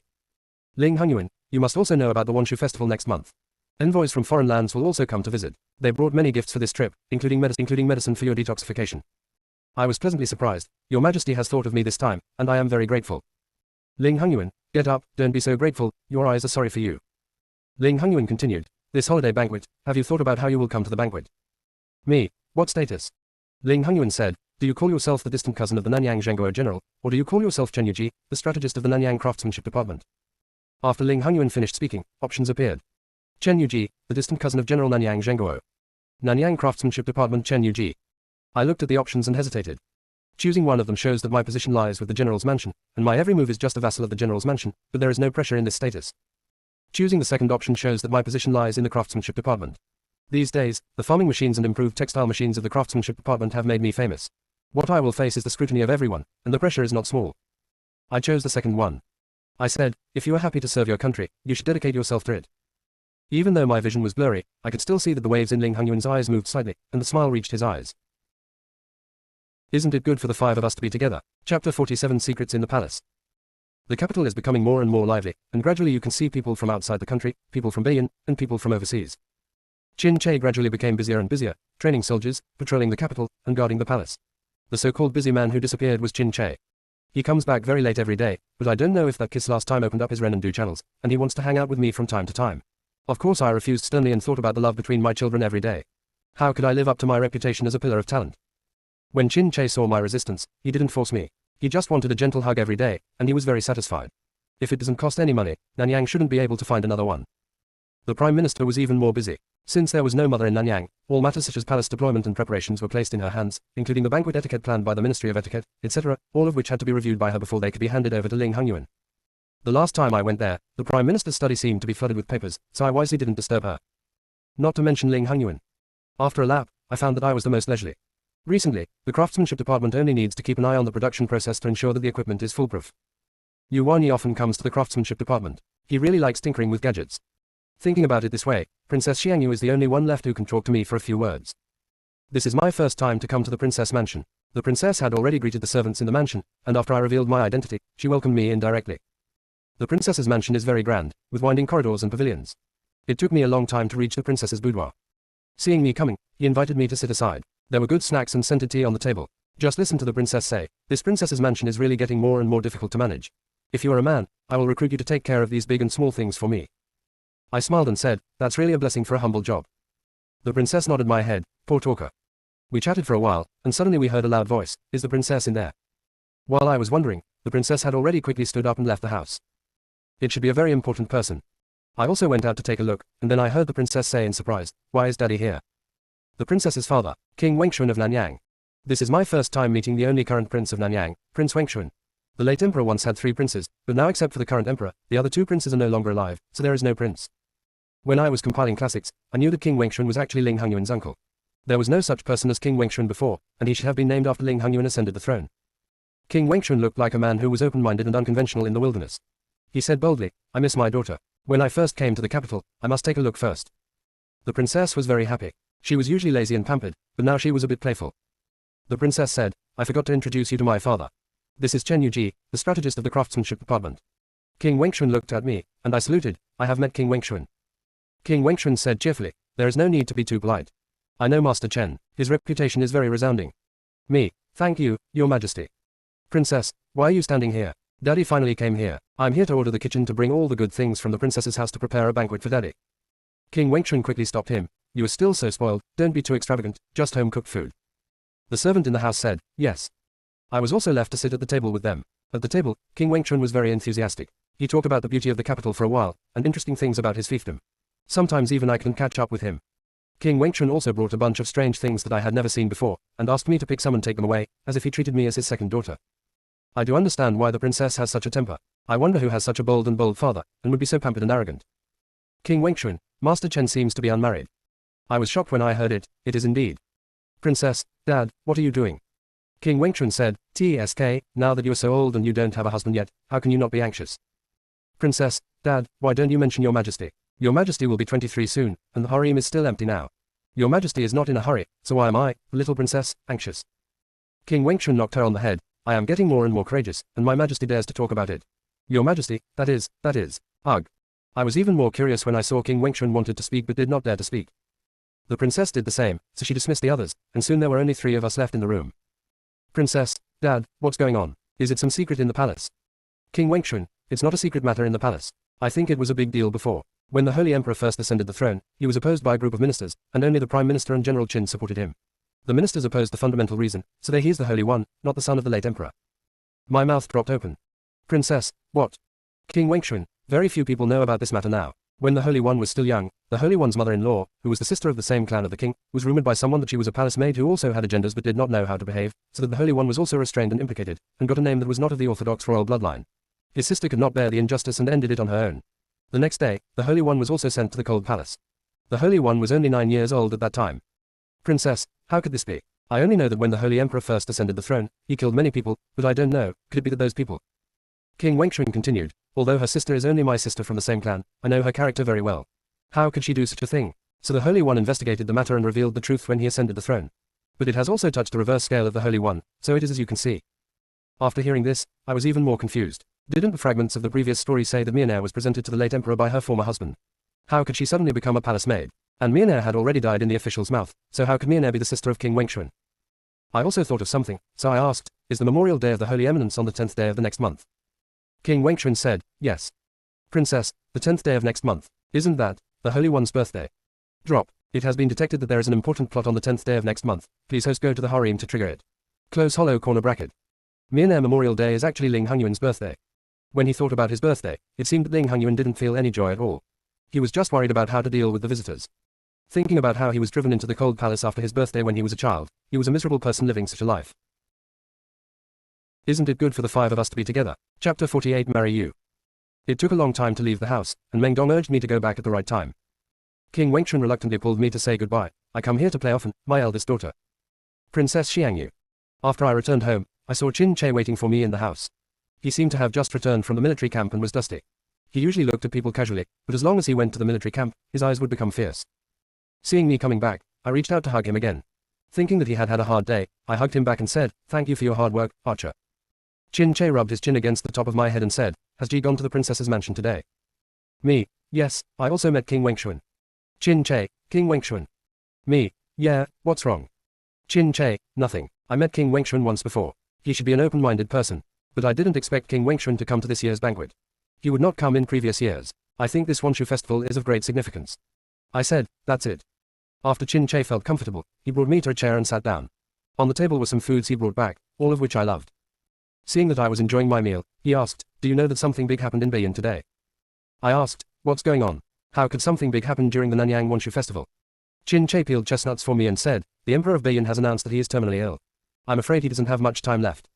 I remembered that the current Emperor of Beiyang was already in his twilight years and relied on pills to survive. But who knows if it is a real elixir, but at the moment it seems. I asked, but I seem to remember that the only prince in Beiyang is only 8 years old. Qin Che, yes, the crown prince is still young, and the regent is now in charge of Beiyang. Regent. Me. I heard that the regent is only 23 years old. He has extraordinary appearance and talents. He is a rare talent in Beiyang. Qin Che glanced at me. How do you know so clearly? I ate my chestnuts for a while, forgetting that I learned this from the system, and quickly made up for it, rumors and rumors. Qin Che took away all the snacks in front of me and said one by one, this one is extraordinary in appearance, this one is a talented person, this one is rare. You are not allowed to eat these today. Me. I said it wrong. Archer is the person who is charming and graceful, so leave some for me. Qin Che couldn't bear my coquettishness, and half pushed him before handing the food back to me. I'm really defeated at your hands. I ate happily and said, you volunteered, so you don't have to rely on me. Qin Che continued, because the Emperor of Beiyang cannot come and the Crown Prince is still young, it is the Regent of Beiyang who is visiting this time. I choked, took a sip of tea, and said, who? The Regent of Beiyang is coming. Is there a new target for the strategy coming? I feel a little panicked. After all, every time I encounter a new target, I may have to go through a life and death test. Qin Che, why are you so excited? Qin Che looked at me with a scrutinizing look, and I felt a little guilty because of him. Speaking of which, RG, where are you from? Hey, why did this problem come back? I said, I came from heaven. Qin Che took a sip of tea. RG, don't tease me. I'm really not kidding you. It doesn't matter where I come from, what matters is that now I am Archer's only relative. Qin Che smiled and said, but RG, I don't want to be relatives with you anymore. What? I looked at him blankly. Qin Che said, I want to know where RG's home is, I want to meet RG's parents, and I want to know what RG was like before. My heart was pounding. Why are you telling me this? Qin Che's eyes were very bright, so bright that he could see my shadow. Of course, I want to marry RG. It has been detected that the host's heartbeat is too high. The host's health status is being detected. Hi. Go away. Ruin the atmosphere. Open hollow corner bracket, degree, no. I was surprised by Qin Che's thoughts. It turned out that he had already thought of me as his sister. It would be a lie to say that you are not attracted by it. After all, who can resist a loyal big dog that is aggressive in front of you outside, is obedient, handsome, has the right to dress stylishly, take off clothes, has meat, knows how to cook, and is jealous? Anyway, I can't give up the entire sea for one person yet. I hesitated. Is it too fast? Qin Che thought, I'm a little impatient. RG will wait for me for a while. When RG is willing to talk to me, then I can marry you. I nodded obediently. If I hadn't found a perfect excuse, I would never have said it. The days were spent eating and drinking, and in a blink of an eye the Wanshu festival came. The whole street was bustling with activity early in the morning, and even I couldn't stop it. Before it was completely bright, Mengdong dragged him up to dress. Since I am attending the banquet as a counselor of the Ministry of Craftsmanship, I have to wear court clothes and go to the gate of the capital to greet the visiting envoys today. After Mengdong finished putting on my makeup, and looking at the woman with a hint of heroic spirit in her eyes in front of the mirror, I couldn't help but sigh. Mengdong, how can you know so many things and even know how to put on makeup? Mengdong said, of course you have to do your best to serve the master. Your appearance is more delicate than ordinary people, so dressing up like this is in line with the image of today's adults. I said with satisfaction, very good, very good. Urchi was already outside urging him, saying that the general had been waiting for a long time. Seeing that it was getting late, he hurried to go. Xiaolongbao and morning tea were already prepared on the carriage. I said, Arch still understands me and knows that I can't get up because he is afraid that I will be hungry. Chin Che said helplessly, don't worry, no one will fight with you. I looked at him while eating. Chin Che today is even more extraordinary. In the past, he only wore one suit and pretended to be a handsome young man. Today, he is in complete riding clothes, with broad shoulders and narrow waist, and his hair is tied high. His high ponytail is tied with a black jade hairpin, and around his waist is the silver white cold sword, with the black Dongzhu sword tassel I gave him pinned on it, giving him the look of a great general. He didn't have the obedient energy of the past, and instantly felt that his big body was stiff. Chin Che glanced at me and covered my eyes. Don't look at me like that.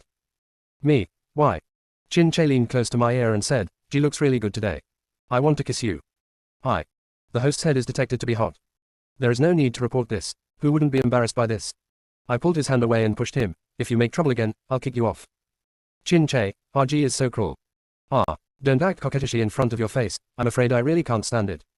Fortunately, someone had already opened the way for the royal family today, and the carriage quickly arrived at the city gate. I hurriedly got out of the car. Chin Che seemed to notice that I was shy and smiled lowly from behind. I glared at him and he raised his eyebrows, as if he was not happy about teasing me. After playing and having fun, Chin Che and I walked to the city gate and saw Ling Hongyuan, who was already here. Isn't it good for the five of us to be together? Chapter 49 Chi Wanshan. Ling Hongyuan was still the same as before today, wearing a yellow robe and a serious look on his face. I greeted Chin Che and said, see your majesty. Ling Hongyuan raised his hand and asked us to get up. The ministers had already stood under the city gate. From a distance, they saw the prime minister standing at the head of the ministers, looking cold and proud. Maybe my eyes were too eager, but she looked towards us with a faint smile. In fact, my official position is not comparable to that of Ling Hongyuan, Chin Che, but other envoys have already expressly hinted in their letters that they want to see the strategists in Nanyang who have been in the limelight recently. In addition, as a minister representing important meritorious deeds, I am standing at the front. Reasonable. Ling Hongyuan's mood has not been high today. He is clearly standing in front of us, but we feel like he is a shadow of a lonely branch. It had already snowed a few days ago, and although it was small, there were still shadowy snow puddles. When he saw traces of snow on Ling Hongyuan's shoulders, he knew that he had been standing here for a while. When receiving visiting envoys, he was not allowed to wear a long sword, so he only had the ordinary dagger on his waist. Thinking of the storyline between him and the little palace maid, he felt a little chilly all over. I couldn't help but sneeze, feeling annoyed that I was so rude. Ling Hongyuan didn't blame me, he just said, let's go, get down, they will be here soon. Standing on the city gate, the wind is indeed so strong that it makes people shiver. When all the ministers saw Ling Hongyuan coming, they all saluted and stood in awe. Seeing this scene, I thought that when I first came to the capital, it was Chin Che who took me into the city. Today, as one of them, I am greeting the envoys, and I can't help but sigh. When the soldiers in front came to report that the envoys were about to arrive, Ling Hongyuan waved his hand and ordered the gatekeepers to open the city gates to welcome the visitors. I stood next to Ling Hongyuan and saw the carriage moving slowly. The first carriage in line has a large array. The sedan is completely black and is led by 4 horses. The sedan is also equipped with bells and tassels, and the tulle is embellished with faint gold threads. It is mysterious and noble. Oh my god, those who knew were the lineup of Bayan regents, but those who didn't knew thought they were the demon concubines from where they came. Drop. A new capture target is detected approaching. Me. I know, I'm not blind. Open hollow corner bracket, greater than less than. The sedan stopped at the door and could not move forward. I unconsciously moved forward, trying to see what the person coming was like. Someone pulled me back by the collar. Chin Che, be safe. There was quite a movement, and Ling Hongyuan also glanced at me. Isn't this because I'm curious about who I want to capture? I stood upright, and the princess not far away kept looking at me and smiling, and also gave King Wengshan a hard time. My eyes returned to the regent of Bayan. I thought that the person who could make such a show on the sedan chair must be a flamboyant peacock. After all, it was rumored that people who admired the regent lined the long streets of Bayan capital. What is that if it's not a peacock? I saw the visitor wearing a purple satin robe inlaid with gold threads, a thin jade belt around the waist, a silver black jade crown on his head, black hair hanging naturally, and very beautiful eyes, with the corners of his eyes slightly raised, as if he had a clear face. He looked a little unruly, playing with Buddhist beads in his hands, which didn't look like they were used for self-cultivation. I breathed a sigh of relief. The target of this attack was finally no longer a swordsman. Drop. New strategy object detected. Transmitting information for the host. Close hollow corner bracket. The regent of Beiyin walked up to us and performed the Beiyin salute to Ling Hongyuan, and we saluted him in return. He smiled brightly and said very gently, Qi Wanshan of Beiyin met the Emperor of Nanyang here. Drop. Strategy object information transferred successfully. Close hollow corner bracket. Name, Qi Wanshan. Age, 23. Sex, male. Identity, regent of Beiyin Kingdom. Personality, gentle. Shards, 0. Qi Wanshan was very polite and did not find any mistakes when talking to Ling Hongyuan. His conversation also made people feel relaxed and happy, as if Ling Hongyuan had never met his biological brother. Qi Wanshan suddenly glanced at me, and I felt excited all over. I felt as if he had seen through me, but the faint smile didn't seem to be fake. A chill ran down my spine. Turning around, Qin Che looked at me with a half smile, and said to me, does it look good? I shook my head quickly, not as good looking as you. Qin Che played with the sword spike I gave him in his hand, as if to warn me. So I stood still and stopped looking around. I thought that only Qi Wanshan, a big shot, came from Beiyin, but I never thought that the eldest princess of Beiyin also came, following Qi Wanshan's sedan chair. The princess of Beiyin has a light gait, is dignified and steady, and her every move and smile is elegant. The purple dress she wears is very similar to Qi Wanshan's robe. I narrowed my eyes slightly and checked the system in my mind. Have these two people already made a lifelong commitment? Close hollow corner bracket. Me. I can't do this, so I want to ask for someone else to replace me. Host request failed. Me. It seems like these two people are not a couple. If I'm not sure, let's take another look. After the Princess Beiyin saluted Ling Hongyuan, she glanced at me without any warning. I silently took 2 steps back and hid behind Qin Che. Maybe my sister was too beautiful today and everyone was paying attention to me. Later came envoys from foreign lands, overseas countries and small countries, basically bringing heavy gifts, either seeking asylum or seeking peace with each other. The task of entertaining the envoys fell on the shoulders of the Prime Minister, and soon he was so busy that there was no one left. Qi Wanshan and Princess Beiyin had special status, so they went to the palace with Ling Hongyuan, accompanied by Qin Che.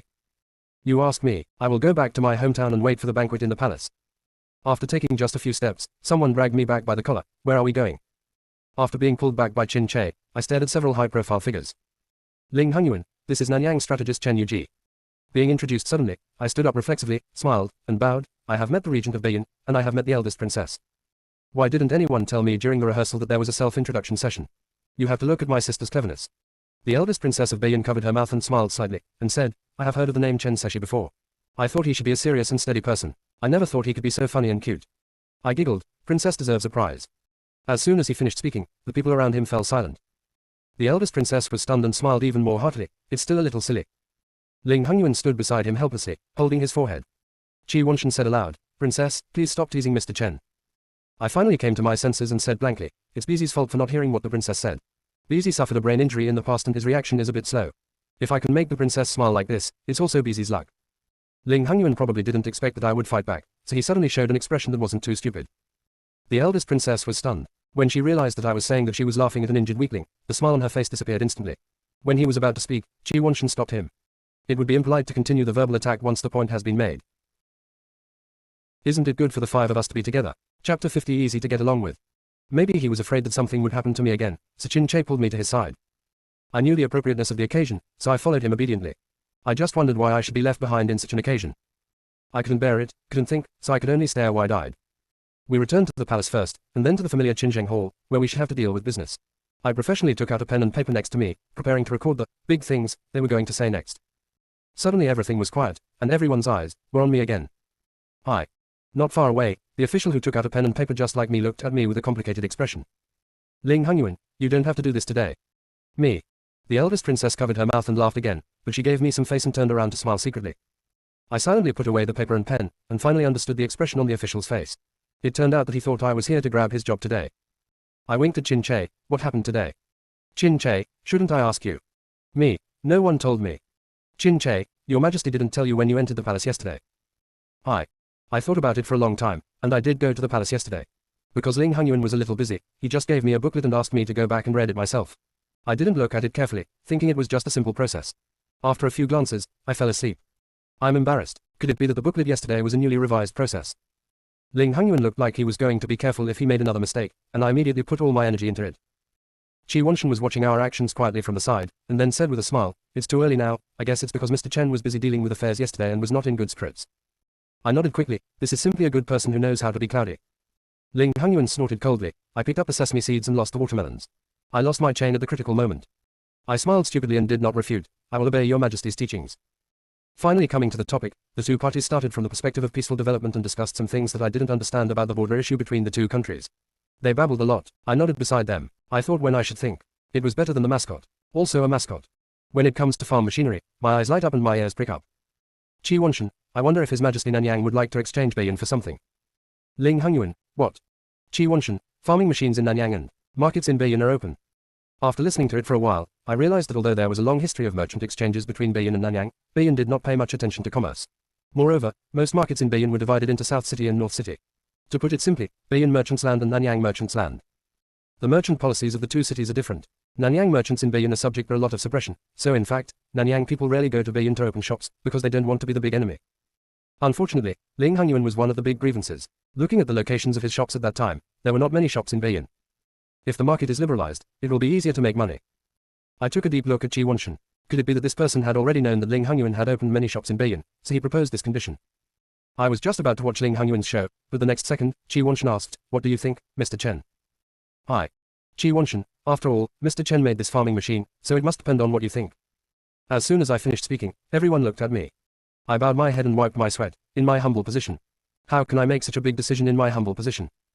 After hearing this, the eldest princess said, "Don't be coy, just say it won't punish you." That's not your punishment. I said, although the farming machine was made by humble ministers have already dedicated it to His Majesty. This is a thing from Nanyang. How can it be said to belong to humble ministers alone? Please give me a round of applause for my speech. Qi Wanshan was obviously stunned. Ling Hongyuan seemed to be very satisfied with what I said, and the smile on his face became even bigger. Ling Hongyuan, it's okay, just tell me what you think. He half smiled. It would be a bit unethical to test me at this time. Options appear. Agree to exchange. Do not agree to exchange. I was confused, why should I discuss such a big matter? I chose the second one. I said, this matter needs to be discussed in detail between the two countries. Such a major matter cannot be underestimated. Seeing Ling Hongyuan's expression change, I breathed a sigh of relief. I made the right choice. It seems that Ling Hongyuan has the same idea as me. To put it bluntly, the open market allows you to open a store every day and every moment. But if I, as a Beiyin native, were asked to choose whether to buy things in the South City or the North City, it would definitely be the North City. As the saying goes, the wealth does not flow to outsiders. As long as the North City and the South City still exist, there will certainly be no shortage of this bias. Beiyin's own agriculture is better than that of Nanyang. If there is a farming machine to support it, wouldn't it be the icing on the cake and take off from the same spot? Thinking about it this way, I found that I am still a little clever. Qi Wan looked at me with a deep smile in her eyes. I had a creepy feeling that I was being watched. When I opened the panel and saw the word, gentle, I suddenly doubted its authenticity. Is this target so easy to get along with? Why does it feel weird? After that, no one found fault with me. I was like the mascot next to me. When I was called, I moved my mouth. When I was not called, I acted as a decoration.